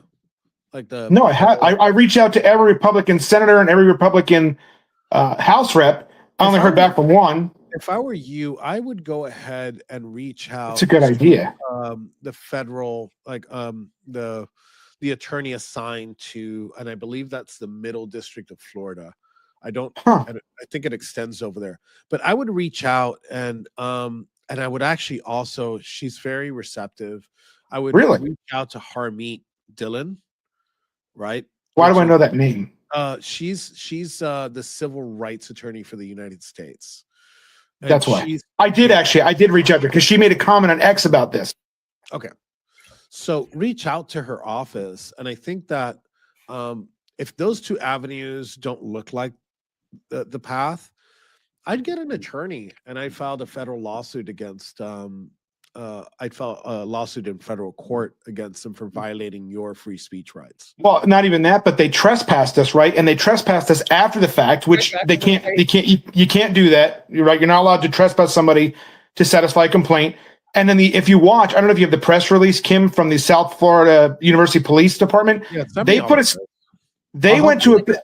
they went out there and actually made a statement, a public statement, and said that they charged us for disrupting a religious assembly, which the own imam there admitted they finished their prayer, so it wasn't disrupted, and it wasn't a religious assembly, for disrupting a school, which the school wasn't even open yet, and for disorderly conduct with a hate crime enhancement, which turns it into a felony. Now, the thing about it is the police, they don't have the authority to actually charge them with a crime. So they actually lied, and it has caused an avalanche. I'm sure you've seen on X all the news and stories. None of that was true. We were not charged with anything as of right now. It's in review with the state attorney still.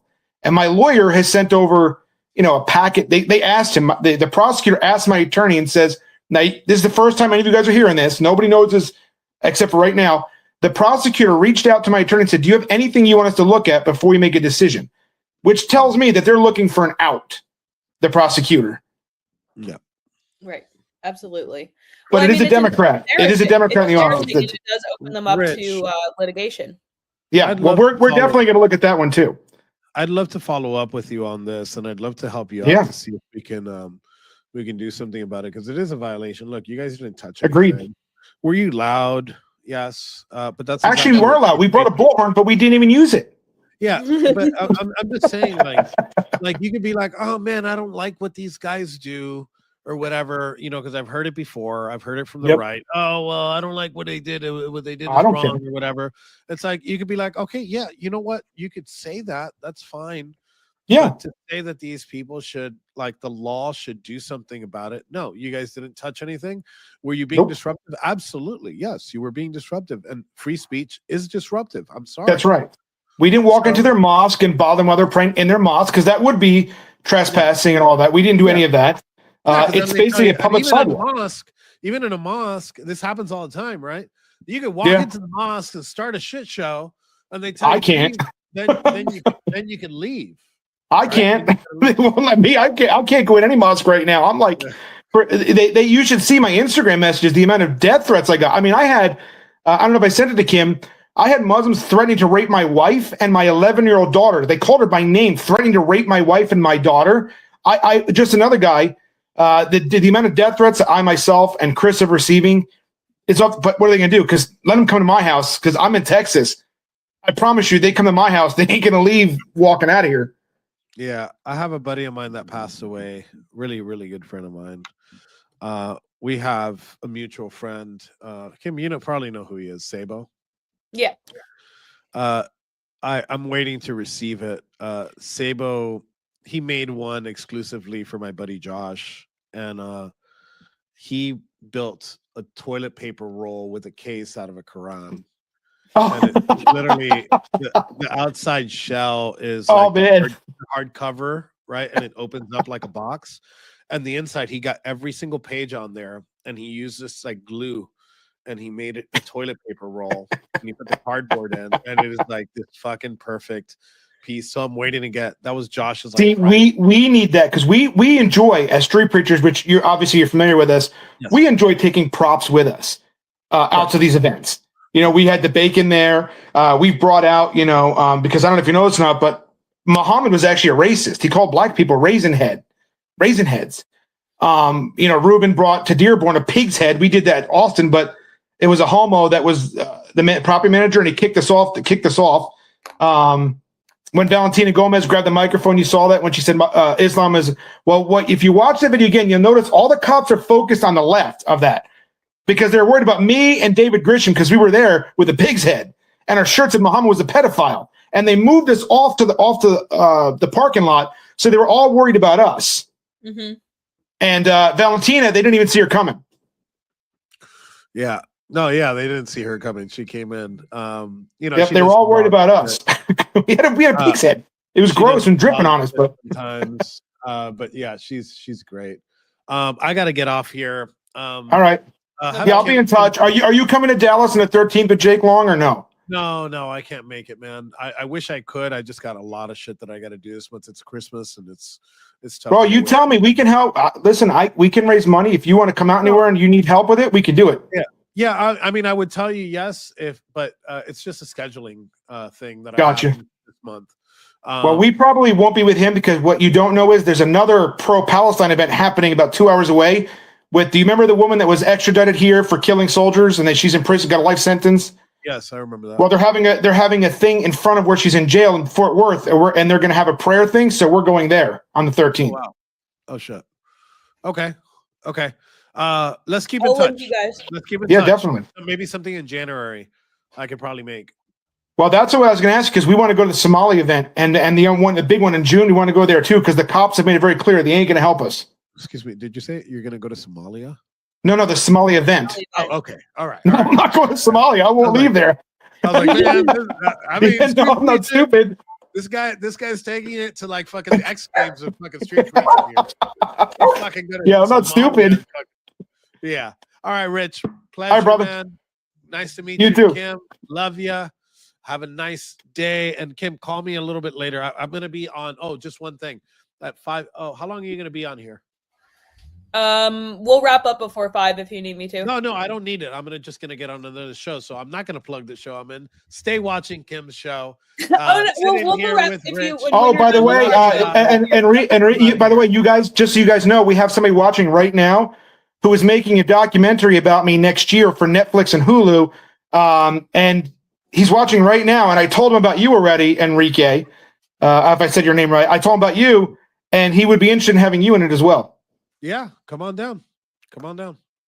Thanks so much, Enrique. And tell All us right, what guys. show you're going to be on. They can tune in after. No. You stay here, all of you. This is the Warboy Studios, and I want you guys watching this until it ends. You, Kim, you roll this until the wheels fall off.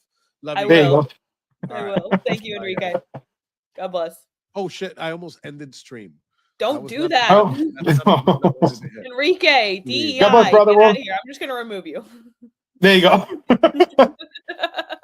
See, the thing is Kim, Christians are all, because you know how many Christians came against me for this whole thing, me. A lot, I'm sure. They made videos against us. And by the way, they only did it because of the Muslim narrative, right? Because none of the media reached out to us to get our side of the story. They ran with the Muslim said. But, once my lawyer said it's time to hit back, you could see all the lies that we've been uncovering about what they told and how they did things and whatnot. And if you want, I know Brother Chris. I can bring him on right now if you want to bring him too. He was the guy that dressed up like the 12 Imam. Oh, please bring him on. I would love that. Okay, hold on. I'm going to minimize this for a second, so I'm not leaving. Just hold on. Let me send him the link. You're all good. All right. And while he's doing that, I'm going to remind everybody to follow us at Warboy Studios. Follow Rich over on X and their YouTube channel, The Warriors for Christ. Make sure you're following Warboy Studios on YouTube, on Rumble, on X. I think Enrique has a Telegram channel. Yeah, because I would love when those guys. Because the thing is what a lot of Christians are mad. They're upset. Oh, I wouldn't do it this way. Jesus wouldn't do it this way. I'm like, really? He would. Jesus, the guy who made a whip and drove people out of the temple, wouldn't do it. Wouldn't do this. Honestly, that's especially as I've tried to become more biblically literate. That's one of my favorite stories because that took time. Why am I not surprised? I mean, yeah, no, you shouldn't be. But I mean, like really thinking about it and like really reflecting upon that, like braiding a whip took days. And right. I just imagine Jesus sitting there. Or did he create like a rat tail, which hurts really bad too, and started whipping him with it? But I just imagine him. Well, no, it said he made a whip. Yeah. Braiding this whip, and the whole time with like righteous justice in his heart, like I'm using this. Well, not even that, but you read Revelation. It says Jesus is coming back with a sword, and he's going to kill everybody. And said the blood is going to be up to so high, it's going to be up to a horse's bride, the neck. The birds are going to eat for years of the carcasses. I mean, Jesus is not some, John Lennon figure walking around singing peace and love. I mean, Jesus himself spit in dirt and put that mud, he made mud, put in some guys to heal him. He spit in the ground and said, here, and put that in his eyes. The Jesus of the Bible is not some weak-kneed, limp-wristed homo walking around singing peace and love. Jesus was kind, but Jesus wasn't a very nice guy. And Christians today in America, they don't understand that when we're standing against Islam, Islam is the Antichrist. The Bible says in 2 John and 1 John that if you deny the Son, you are an Antichrist. We are dealing with Antichrist. We are dealing with people who are going to, at the end times, put us in jail. And we see already that's what they're trying to do now. This whole thing in Florida, they're trying to create a backdoor blasphemy law. And where are the Christians? Where are the Christians? Right? We have a lawyer that's been working this for over 2 weeks. You know, this is a free speech issue. It is a whatever. And we have the gifts and go up there. But my lawyer, it's like $5,000 or $6,000 minimum for him to be doing. He's working his butt off, trying to keep him from filing charges against us. And the Christians are like, well, I'll pray for you. Well, see, that's what I forgive my crass language, but it's the pussification of the Christian faith. It's me. You could say whatever you want in front of me. You know that. That's true. I'm not a Pharisee. It's going to say, hey, we live in a culture now where if I can't handle you saying the F word here, how am I going to go out and preach to people that every other word is F this or F? How can I do that? Am I really that? I'm not a cuck that likes to be pegged by my wife. You know what I mean? Right. I can handle the F word. You're not a Muslim. I'm not a Muslim. That's right. They put them behind them for more than one reason, if you catch my drift. Well, Muhammad was a power bottom. And the reason I say that for you guys that don't know, you might know this, is the Al-Zud hadith, which talk about a bunch of black guys that rode Muhammad all night long, so much so that he was in pain all the next day. And that hadith is considered sahih. Yeah, that hadith is considered sahih, which means it's truthful.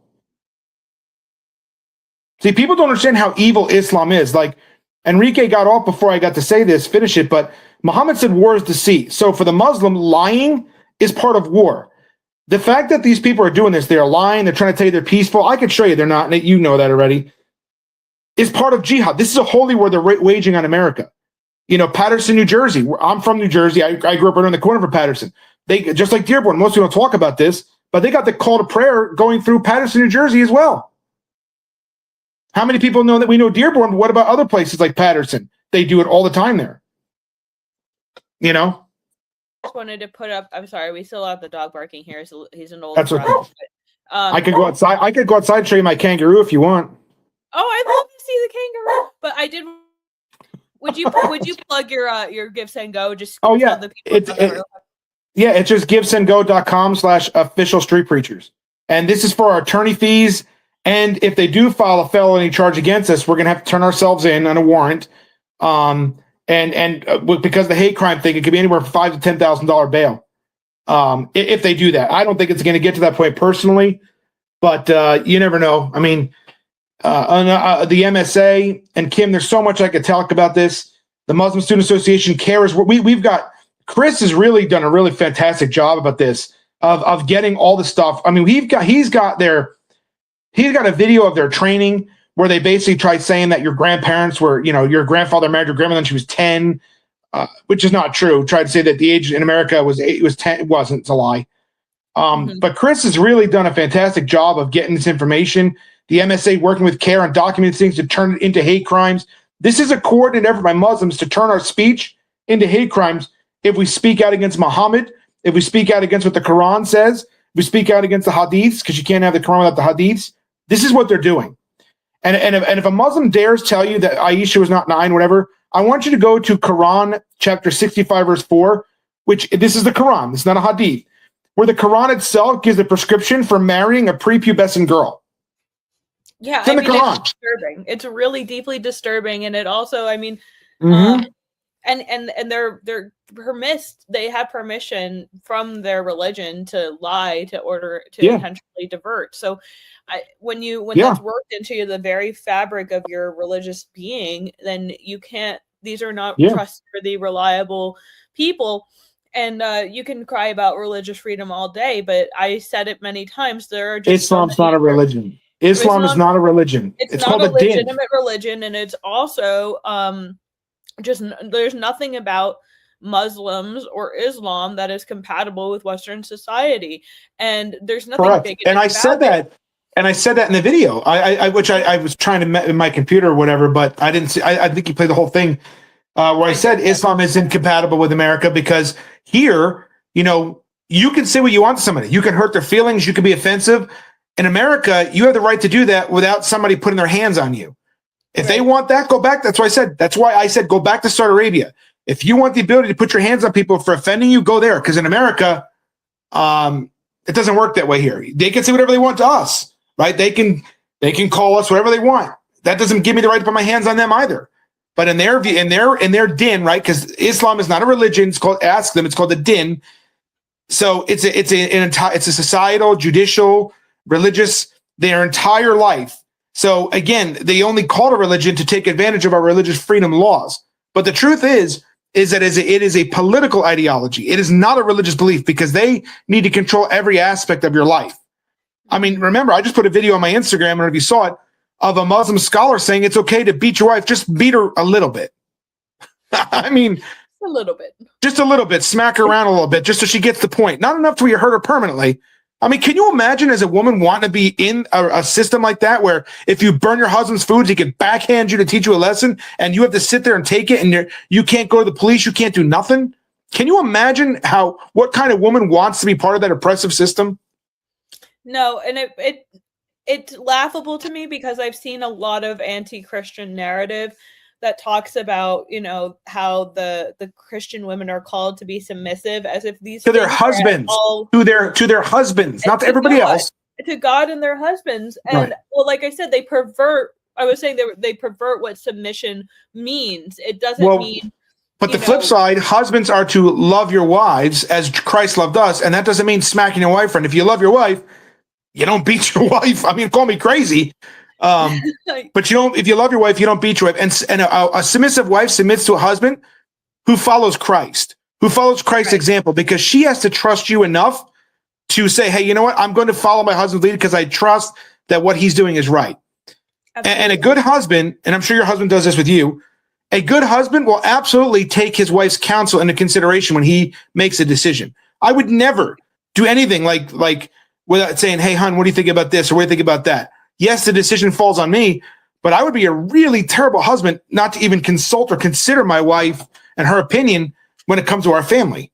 And consideration doesn't always mean you agree. And that's the role of yourself as the head of the house. You're supposed to take in opinions and decide for the better of the family what path you take. And that doesn't mean unconditional agreement with your wife. It doesn't this happy wife, happy life nonsense. No, like the family, everybody in the family needs to be happy, and people who are following God's word and people who are following specifically God's word when it comes to marital relations are generally happier people. You see, this has been proven sociologically time and time again. Religious couples, particularly Christians, tend to have happier marriages that last longer.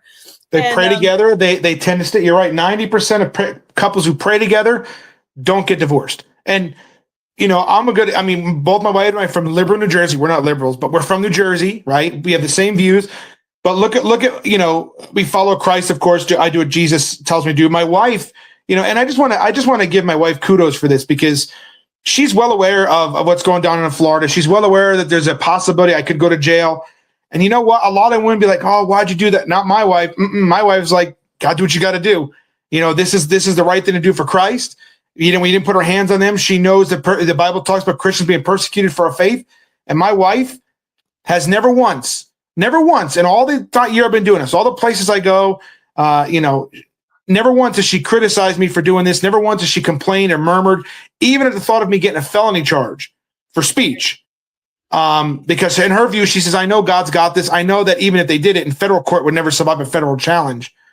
But my wife has never once made this into, oh my gosh, even when they came and destroyed our cars, when they, follow us around Walmart, take our pictures, which they have done.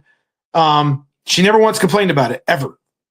What a good woman. That's like a true godly woman, because when you're right, we are told that we will face persecution, and facing persecution it has many different faces, and one of them is scrutiny from the law. and people trying to weaponize the judicial system in order to attack Christians and in order to attack nationalists. Let's put it this way. Why did Jesus and all the apostles and the martyrs of history, they were killed for their speech? Every one of them was persecuted and arrested and tried and convicted for things that every one of them was convicted for speech. And now, and I hear a lot from Christians, oh, you guys, did you have to be so mean? Yeah. Yes. Because here's the thing, Muslims, and this is the Christians don't really understand our enemy in America, right? We think everybody's just all out for peace and love, and that's not true. An Arabic couple did a video, just like you're doing. She showed a video, and she herself said, what people don't understand America is Muslims. Oh no, we lost him. The Muslims took him out. I'm sure he'll be right back. So again, it's an interesting conversation to have after the conversation with Stephen Wells, because, and I don't actually think I've ever considered it to this degree, as far as free speech is concerned. Because free speech really is a way that people have weaponized. There we go. And I know Rich understands that people have. I was just explaining. I was talking to Stephen Wells. He's a member of the National Socialists in Australia, and I was kind of having the conversation about free speech with him, and as I was just explaining again, I was bringing up his point about how, regardless of like the idea of free speech, there hasn't really not been a nation that has ever had truly free speech. And That's right. Free speech in and of itself is weaponized often against people, depending on who's in power. And I think this is just another clear-cut example of that, the weaponization of free speech in order to paint it as an attack, when literally, we can play the video if you'd like, but the only person that was assaulted were you guys. So this was Ricardo. Yeah, they went to. You notice that they didn't go after me or Chris, because Chris is like 6'6", right? He's a big dude, and I'm 6 foot. You notice they didn't come after either one of us. They went after the smallest guy. Now, and I don't say that to be like disrespectful to Ricardo, of course, but he's younger.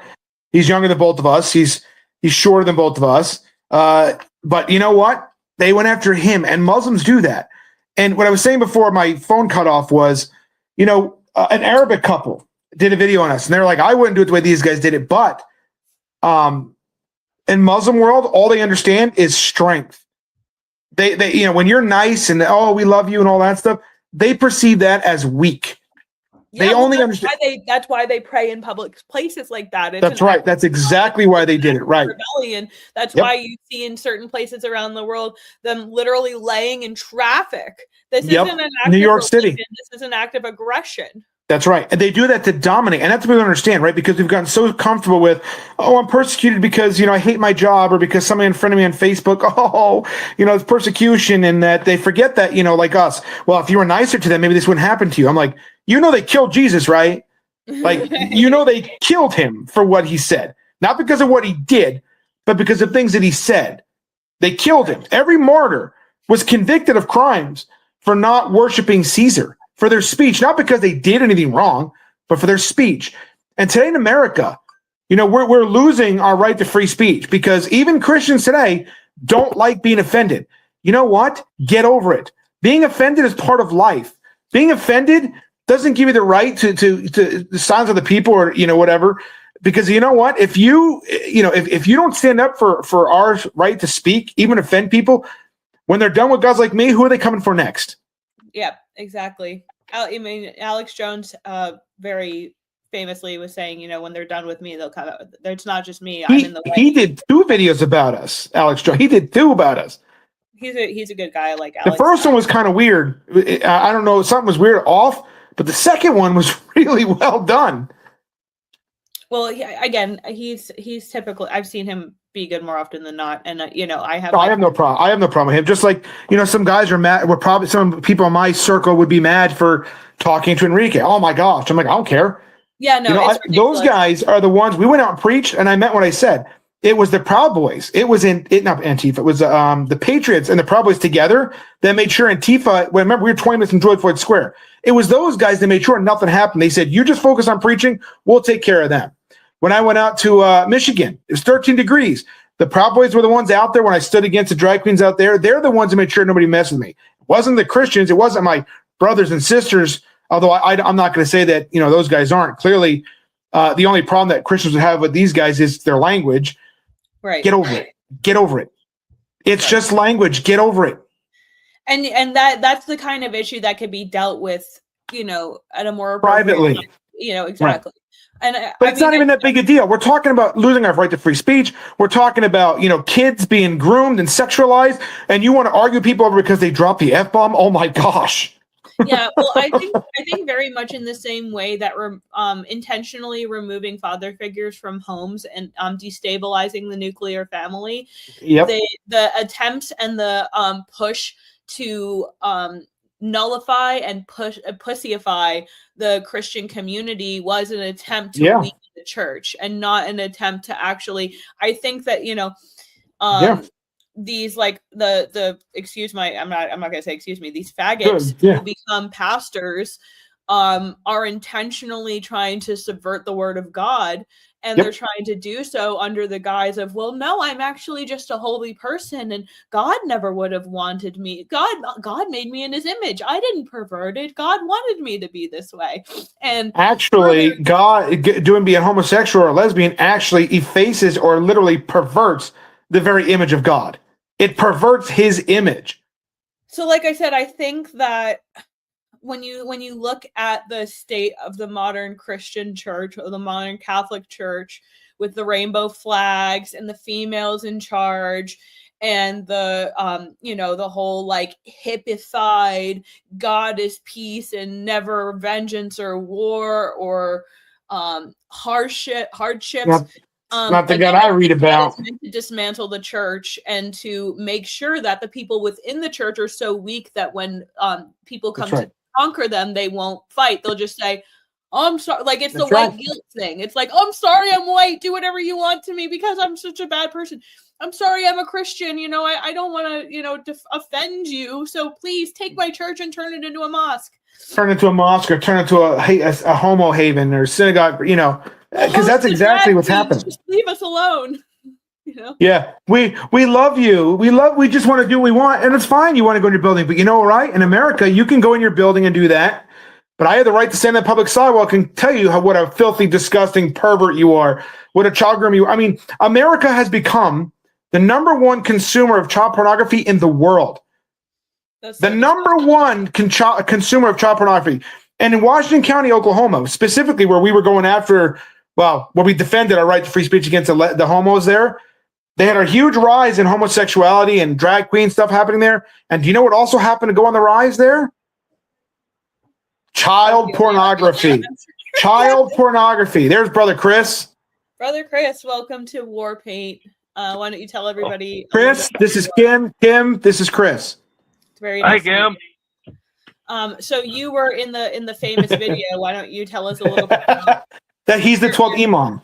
That's the 12th imam right there. I'm the 12th imam. I'm a 12th. I was the 12th imam in the video. I've been preaching the gospel of Jesus Christ now for about 3 or 4 years at college campuses, and just so happened that day we had a really interesting event, as probably many people here know, but it was very fun type of preaching. But we started out doing it about 4 months ago, preaching at University of North Texas. Whenever Muslims got together for like the week of rage is what they called it. So it was, they were basically enraged about whenever Israel attacked them for destroying and raping their children and families. And so I thought it was very fitting, good place to preach the gospel of Jesus Christ while they were praying to the devil and bowing down to the east towards Mecca. So, and of course we found out from them and everybody else, they played the victim, tried to libel and slander us all across the globe, and I believe it's kind of turned itself on its head. They overplayed their hand, and nobody believes anything they have to say anymore because their religion's based off a bunch of lies, but also they tried to lie about us and slander us when we're just trying to preach the gospel. We never hurt them. We never assaulted them. They actually assaulted us. And so that's our story. We're sticking to it. But people are finally starting to listen. She played the video. She played the video, Chris. So they all saw what happened there. They did. Oh, And gotcha. Sorry, I actually, missed all that. Yeah. we only played a clip of it, but now that I have both of you here, I would love to play. I only saved one of them, but I'd love to replay the press conference from afterwards, and I'd love to get your live reactions.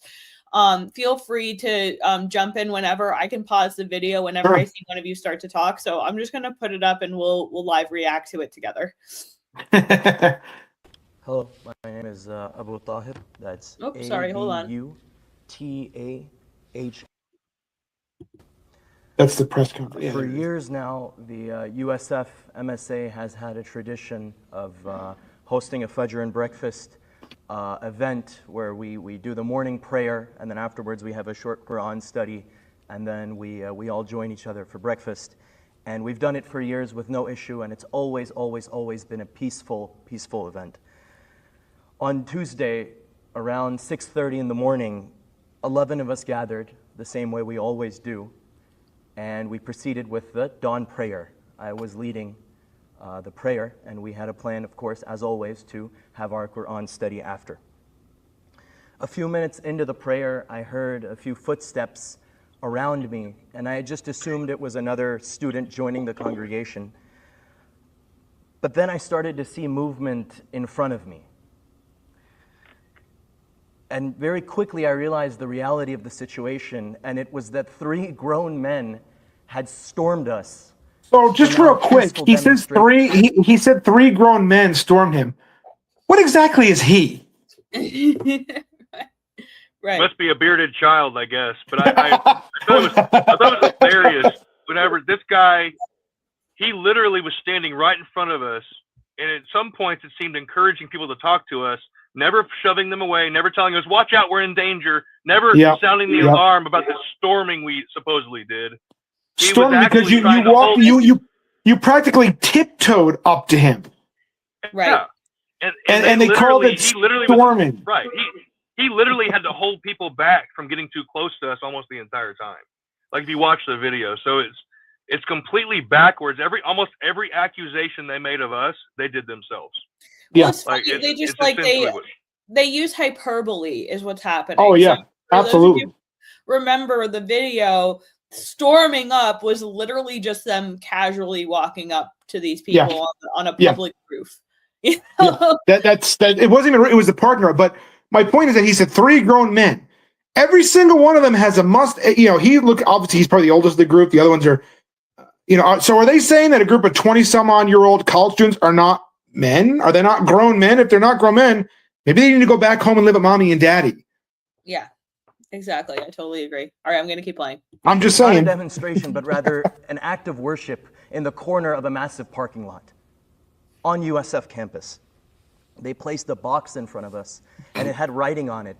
And it was very clear when you look at the live stream after that it was a mockery of the Holy Kaaba, which is the most sacred place. Now, remind me, it said Jesus Christ is Lord or something like that.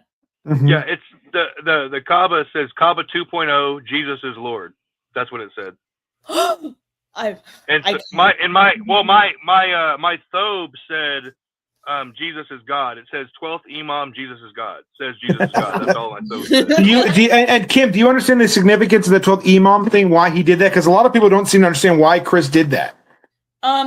You explained it to me, but I would love if you guys went over it again. Yeah, I'll let Chris explain it since he's the one who did it, and I think him explaining it is probably going to be the best option since he's the one who did it, and he can tell you why he did it and the point of all that. Yeah, so the 12th Imam in Twelver, Shia Islam is basically it's not a huge sect of Islam. It's probably 10% at most. But essentially what they believe is the 12th Imam is going to be the last Imam that comes. And he's going to have a new message that nobody knows what it is. So some Muslims don't even know what that is, but the ones that do actually kind of think it's interesting and funny, and some of them get mad about it. But it's really, I'm telling them, I'm the 12th Imam. I have the final message. Jesus is Lord. He was right all along. After all this, Muhammad is a pervert, pedophile, warlord. Repent of your sins, accept Jesus Christ. He's Lord. you were wrong all along. Follow him. That's kind of what the message was, and so that's why I've done it. And it's interesting. I haven't had a lot of blowback from Muslims about that specifically. It's about everything else we say, but it's just that's the reason I did it. And a lot of them see it, and some of them I've even seen them laugh. When we went to Hollywood, Florida, right before this at the beach, I saw one of them laughing when they saw it when they were trying to keep praying. I thought it was funny, but anyway, so. All right. But that's what, so just for context there, so people understand why he did that. Now they know. Yep, perfect. On earth for Muslims across the world. In the middle of our prayer, they began to yell at us. They screamed insults at us, personal insults. They insulted our Prophet Muhammad, peace and blessings be upon him. They accused. Now, I did hear insults about Muhammad. I don't think I heard a single personal insult. So, I don't. Well, that came later on. I did call them scumbags and terrorists. I did do that, but that was after. After they touched Ricardo. I think I said that. Yeah, after they put their hands on Ricardo and then tried to attack him, I called him that. But I did say that every single Arab Muslim should go back to Mecca. Suicide bombing butts, if that's who they are, need to go back to Mecca. Well, that's mild. Oh, I don't care. I mean, it's free speech. And of course, the idea that you can put your hands on somebody and they're not allowed to retaliate is absurd. Us of praying to the devil. While we're in the middle of our worship, they're screaming in our faces that Jesus is Lord. They walked close to our heads while we entered the bowing position, so close that we genuinely had a fear that they weren't going to stomp on our heads. Didn't happen. That didn't happen. They pushed cameras inches from our faces. You have the video. That never happened. The recordings that. That's one of the first things we pointed out when we listened to this before. Like when you guys walked in, in the clip where you did walk in front of them, none of their heads were down. No. When they bowed, none of us were near them. Yeah. So it's just a lie to make it look like these guys stormed us and they were going to crush our skulls with their steel-toed boots. And Chris was wearing sandals. He wasn't even wearing shoes. Yeah. He was wearing sandals. Yeah. I was wearing road shoes. It was funny, but interesting thing too. He said they're screaming Jesus is Lord. It's interesting he says that. I said that many, many times. I said Jesus is Lord, yep. But purposefully I did it because during their prayer, they had to yell louder because the imam's supposed to say all this. I don't remember exactly what they say in Arabic, but they say essentially Allah Akbar, and they say a few different more things. So I made sure when they started saying that to scream out as loud as I could, Jesus is Lord, Jesus is Lord. And they had an extremely hard time hearing him, and they had to elevate their voice.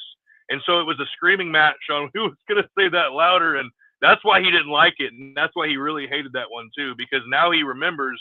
And he even said it on live national, international television, Jesus is Lord, That's which right. is exactly what I wanted him to confess. So there you go. He heard us. And remember, in Islam, if you say the Shahada, whether you mean it or not, if you say it, you're a Muslim. So he said Jesus Lord, whether he means it or not, in his worldview, I'm right. Am I right, Chris? They believe if you said the Shahada. In his worldview, he got demeaned. That's right. He got a lot of things go ahead. Yeah, but in his worldview, he did lose as far as being shamed. He got ashamed. He got shamed out of saying the Shahada, and he said Jesus is Lord, and he felt bad about it and started crying like a little girl. He got, and that's exactly what a lot of these Muslims are saying about this guy right now, because and it did bring shame upon him and a shame upon their religion and shame upon the Nation of Islam. And exactly what a lot of Muslims are thinking about this, so. I mean, it is embarrassing. Let's. I think the crocodile tears gone out.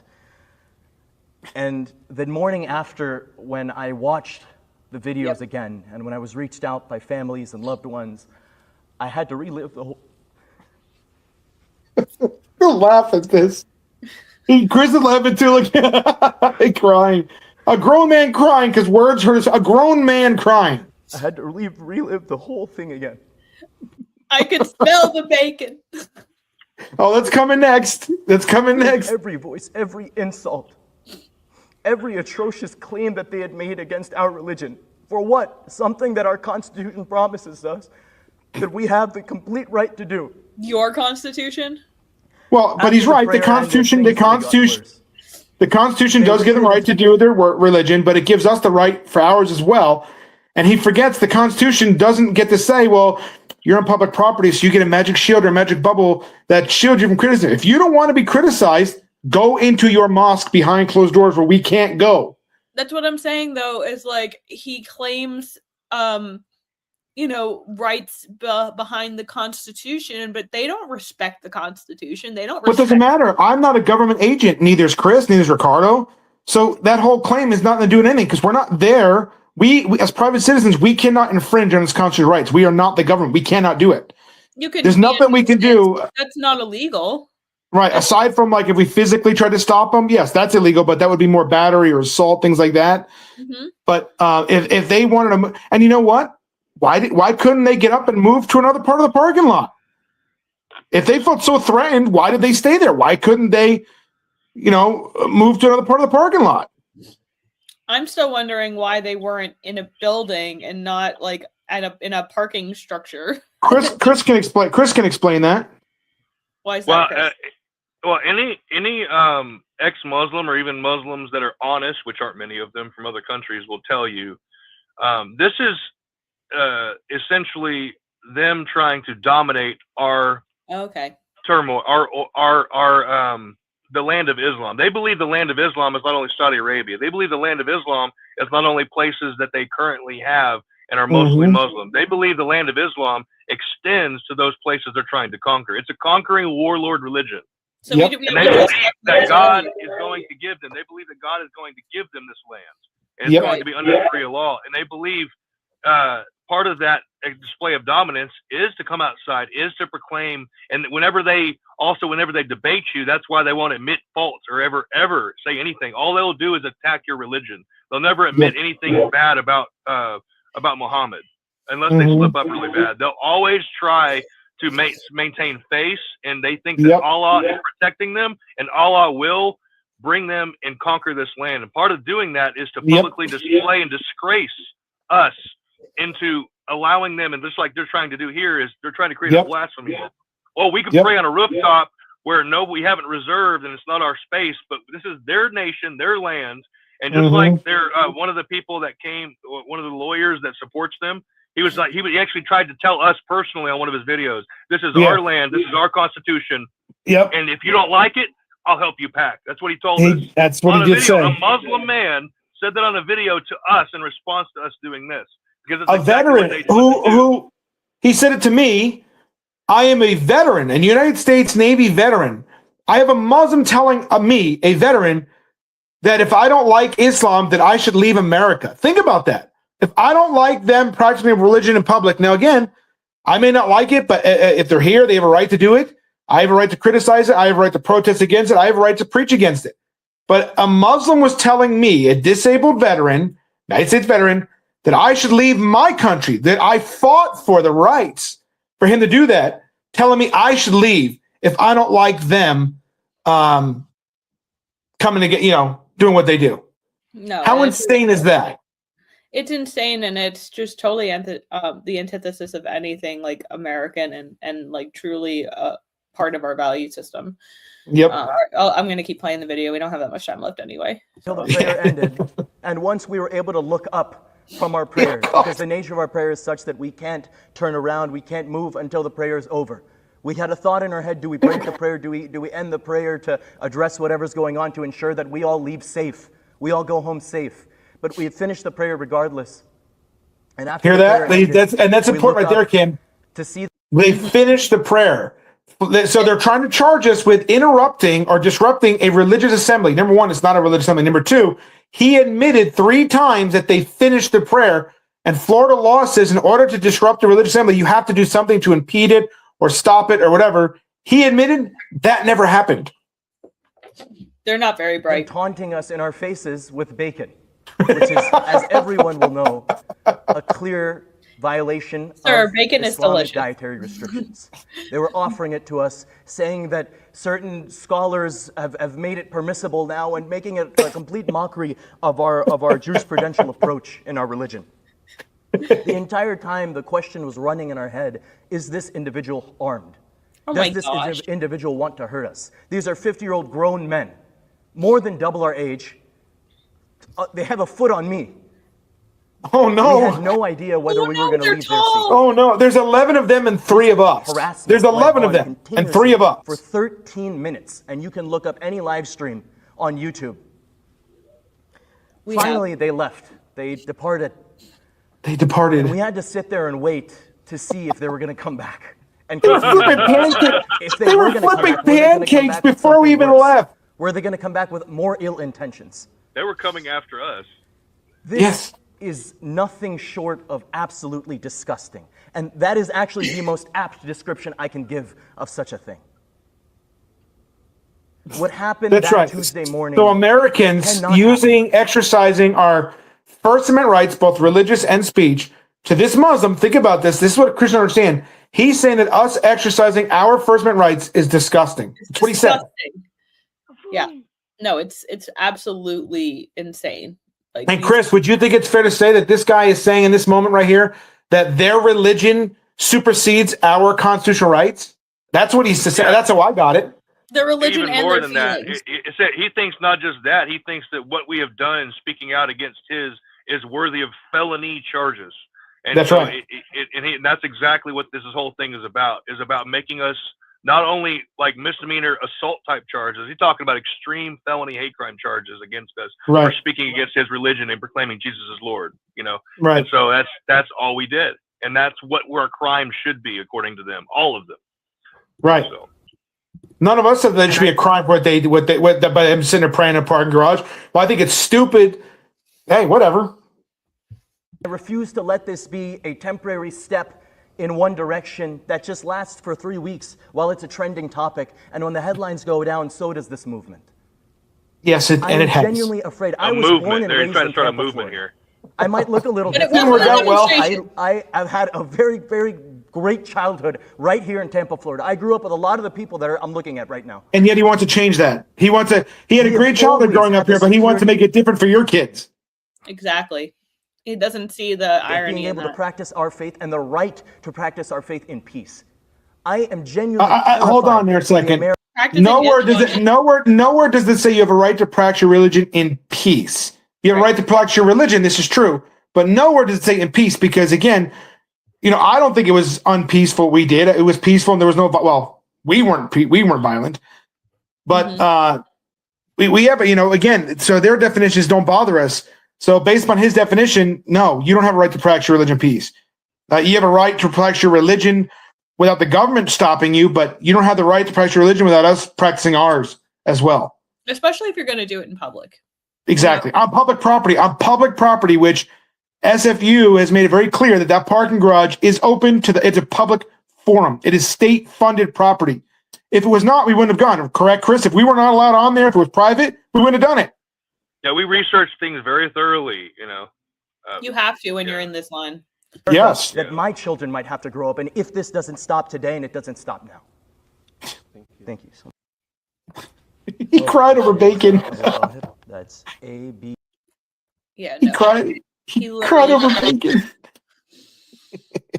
We turned their entire religion. There's this guy Dan, and Chris probably knows who he is better than me. He's a Muslim apologist. He did a video making fun of the imam about crying. He's like, "You're saying there were 12 of you and 3 of them, 12 of you and 3 middle-aged guys, and you were afraid of them." Mm-hmm. No, the guy in the flip flops was gonna stomp your heads in. The guy in the flip flops. Yeah, While they were Chris, I'm not gonna lie though, Chris is a pretty big dude. He's 6'6". He's a big guy. Yeah, I'm a big guy, but I keep my space from people because of that. I don't want to intimidate them. But Right, and you saw there was nothing any of us did that was intimidating, And it was always whenever they approached us, we always put our hands up, and whenever it was even, it was always backing up, and that's something you have to do with an appearance of because they're going to do this. So just think about what would have happened if whenever he attacked us, if we would have fought back. Yeah. That's why you would have been painted the way they paint the Proud Boys. The Yep. Proud Boys literally. I mean, they sent those 2 guys in New York to prison because Yep. they retaliated against getting bottles of piss thrown at them. Yeah, which I would have done too. I would have took a bit. You're right, but that's where we are today because, at the end of the day, my main message to everybody is, Christians need to stop being so pansied. You need to stop worrying about what people think about you and stop worrying about, oh my gosh, you know, the Bible says they're supposed to hate you, right? The Bible says the entire world is going to hate you because they hated Christ first. We're dealing with Antichrist, literal Antichrist here. And you want to be their friends? No, we can't be their friends. We want them saved, of course. We want them into the kingdom of God, yeah. But there is no compromising with evil. And that's what they are. They're evil. At the end of the day, there is only one judgment that matters. And that's My not the judgment judgment of your local politicians. That's not the judgment of the president or the attorney general or, you know, some Joe Blow down the street. Right. It's God. God has final judgment. And there, you know, people will say, I know you guys have deal with this ad nauseum, but it's one of those, you know, when you speak up against stuff like this and when you take a firm hand, people say, aren't you worried about God's judgment? Yeah, I'm perfectly comfortable sitting before God and confessing that I am a sinner and I have done wrong. But also my goal is to live the best life that I can in order to fulfill his word and in order to live how he prescribes us to live. And yeah. I don't know I don't know the future of my soul. I cannot say for sure. All I know is that I believe that God is our Lord, and I believe. Well, if you believe that, then you can say for sure you're going to heaven. That's the thing. Like when you're a Christian, you're saved. You can say without a doubt, yes, I will spend eternity in heaven. As long as I acknowledge that I have lived as a sinner. I've acknowledged that I live an imperfect life and that I learn through these imperfections, and I try to learn from people like you guys, and I try to take in what I can, and I do feel more secure in my ending up in heaven because I am a woman of faith. But like I said, this idea that, you know, oh well, God wouldn't want you to be mean. God wouldn't want you to you know, expel people who are dangerous and evil. He made it rain fire. He made it rain fire in cities and made it the land can't even be inhabited again. But he's not mean. No, he's not mean. And he turns down people who are mean. Which is again, like I said, I do think, and I'll say this with Chris here, I do think the purpose of weakening the church and making Jesus out to be a pacifist is a way to break the church and a way to make it so that when inevitably people try to burn down churches and when people try to take over and expel Christianity, the church will be so weak and the church will be in such a weakened state that they just kind of roll over on their backs and they say, oh, well, please just don't, you know, we don't want to be bigots. We don't want to be the bad guys. Like, please turn my church into a mosque. And, you know, you can pray to Mecca in the middle of the street and don't bother me or you'll go to jail for a hate crime. Yeah, exactly. Don't eat bacon. Don't order bacon. Don't eat bacon. Yeah. Well, just you know, I try to tell people that it's always a good comparison with the stories of Elijah in the Bible in the Book of Kings. You know, he taunted these prophets of Baal, which is very similar. They were slashing their flesh and dancing around, right? Yeah. So Islam, now it's not the exact same thing, but they kill and they spill people's blood in the name of their God. It's even worse, you know. And so it's a display of something because they don't have God on their side. They have to kill and they have to subvert people and subjugate them in order to coerce them to become Islam. You know, and that's exactly the same exact style of evangelism as the prophets of Baal did. They were slashing their flesh, trying to make it look all scary and everything else so people would obey them because they were the prophets, they were the teachers, right? That's exactly what extreme Islam is. It's like they kill people and they subjugate and they make people scared of speaking up. That's what's happening in Nigeria. I've talked to Nigerians that are scared even in the U.S. of telling the stories that happen over there. I've talked to Nigerians that have come over here that are Muslim too. And they tell you a story. Oh no, it's farmers versus, you know, it's farmers versus whatever. They tell us it's nonsense. And the Christians over here that are Nigerian too will be fed those stories scared, and they'll say the same thing, but it's not true. As we've seen on obvious video and live streams, they're getting murdered and annihilated. And so, and it's disgusting that that's why I try to bring these things up, is because whenever they've silenced Christians from speaking up, that's where they've got you right then and there. Because if they can get you silenced, you have become submissive to Islam. You have become submissive to their gods, to Baal, to Islam, to whatever you want to call it. You're submissive to a demon because that demon is silencing your mouth from speaking out against wickedness and evil. You know, and so, and it's not just regular wickedness to evil. Jesus calls us to stand up for those not only can't speak for themselves, but Christians. Those are our brothers That's and right. sisters dying. You know, they're not. He said, "Who will rise yes, up?" I'm all about America first and all this stuff, but it's Jesus and Christians first. You know. That's right. If you're a Christian, Yeah, it's Jesus first. You know. And God if asked. Christians dying anywhere, we should stand up for them and speak up for them. And if we don't, we'll have to answer Yeah. for it. If we know what's Well, because going if we on. don't, Chris, if we don't, you know, if we follow this trajectory, that's going to be us in this country. If they can put us in prison for saying Muhammad's a pedophile today, how long is it going to be before they're doing to us what they're doing in Nigeria? You know, they say that in 20 years we'll have enough Muslims in this country that we will have a Muslim president. And the Constitution's only as good as long as people are willing to defend it. And what's happening in New York, we have that happening already. We don't know we have the Ilhan Omars and the Mandamis. You know, they've already Rashid Tlaib. Yep, they've already infiltrated our government. So Yeah. that is the trajectory that we're heading in, unless people like us are willing But to. Christians, you know, we got to be nice. Got to make sure everybody wants to be our friend, and you know, we want them to see Jesus. Really, they want them to see them. It's Christians that are too weak-kneed and limp-wristed. You know, and they'll say things like, you know, Chris, me, and Ricardo. Oh, what you guys did, whatever. It's because they don't have the balls to do it themselves. You know, that's what it comes down to. They don't have the guts to go out there and tell these people they're evil to their face, and they are. And you know, and it should be something that we do because it needs to be publicly recognized. The things that you do are important because it brings awareness to the aspirations of these Muslim invaders.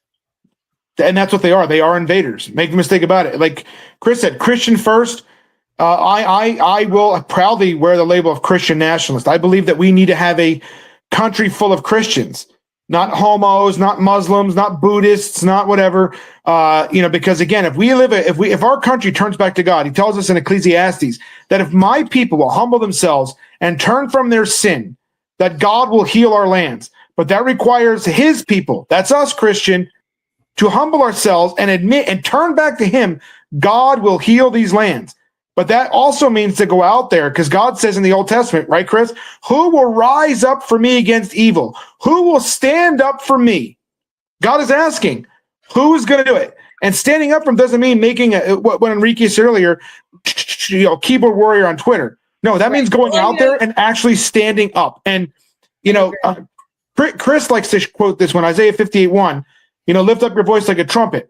And in America, we think of a trumpet as a instrument. But in Israel, that trumpet was a weapon.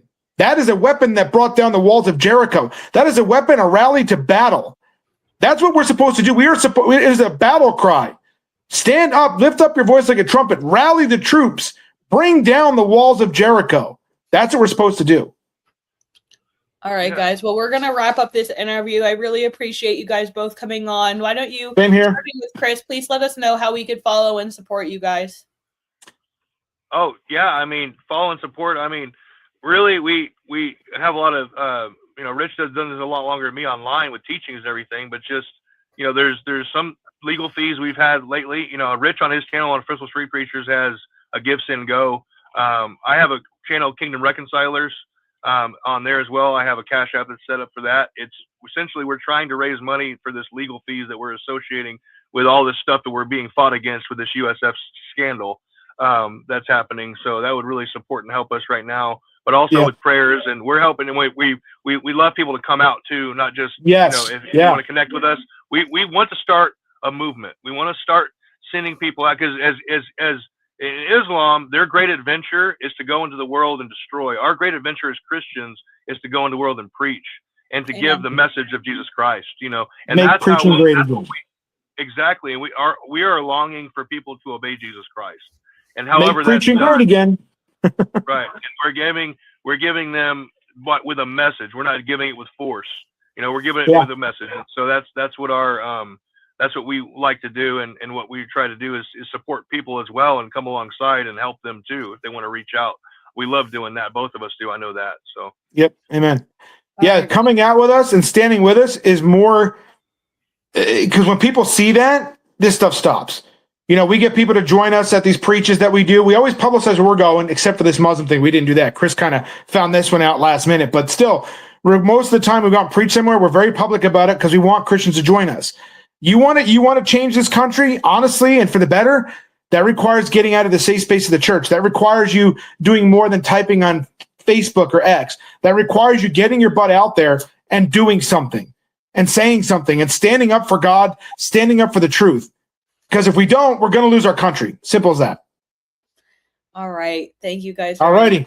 Warriors for Christ. As always, you're welcome on Warpaint, and God bless you. Thank you for tuning into today's episode. As always, please follow all of our guests and follow us at Warboy Studios. This has been today's edition of Warpaint, and I hope that you wore it well.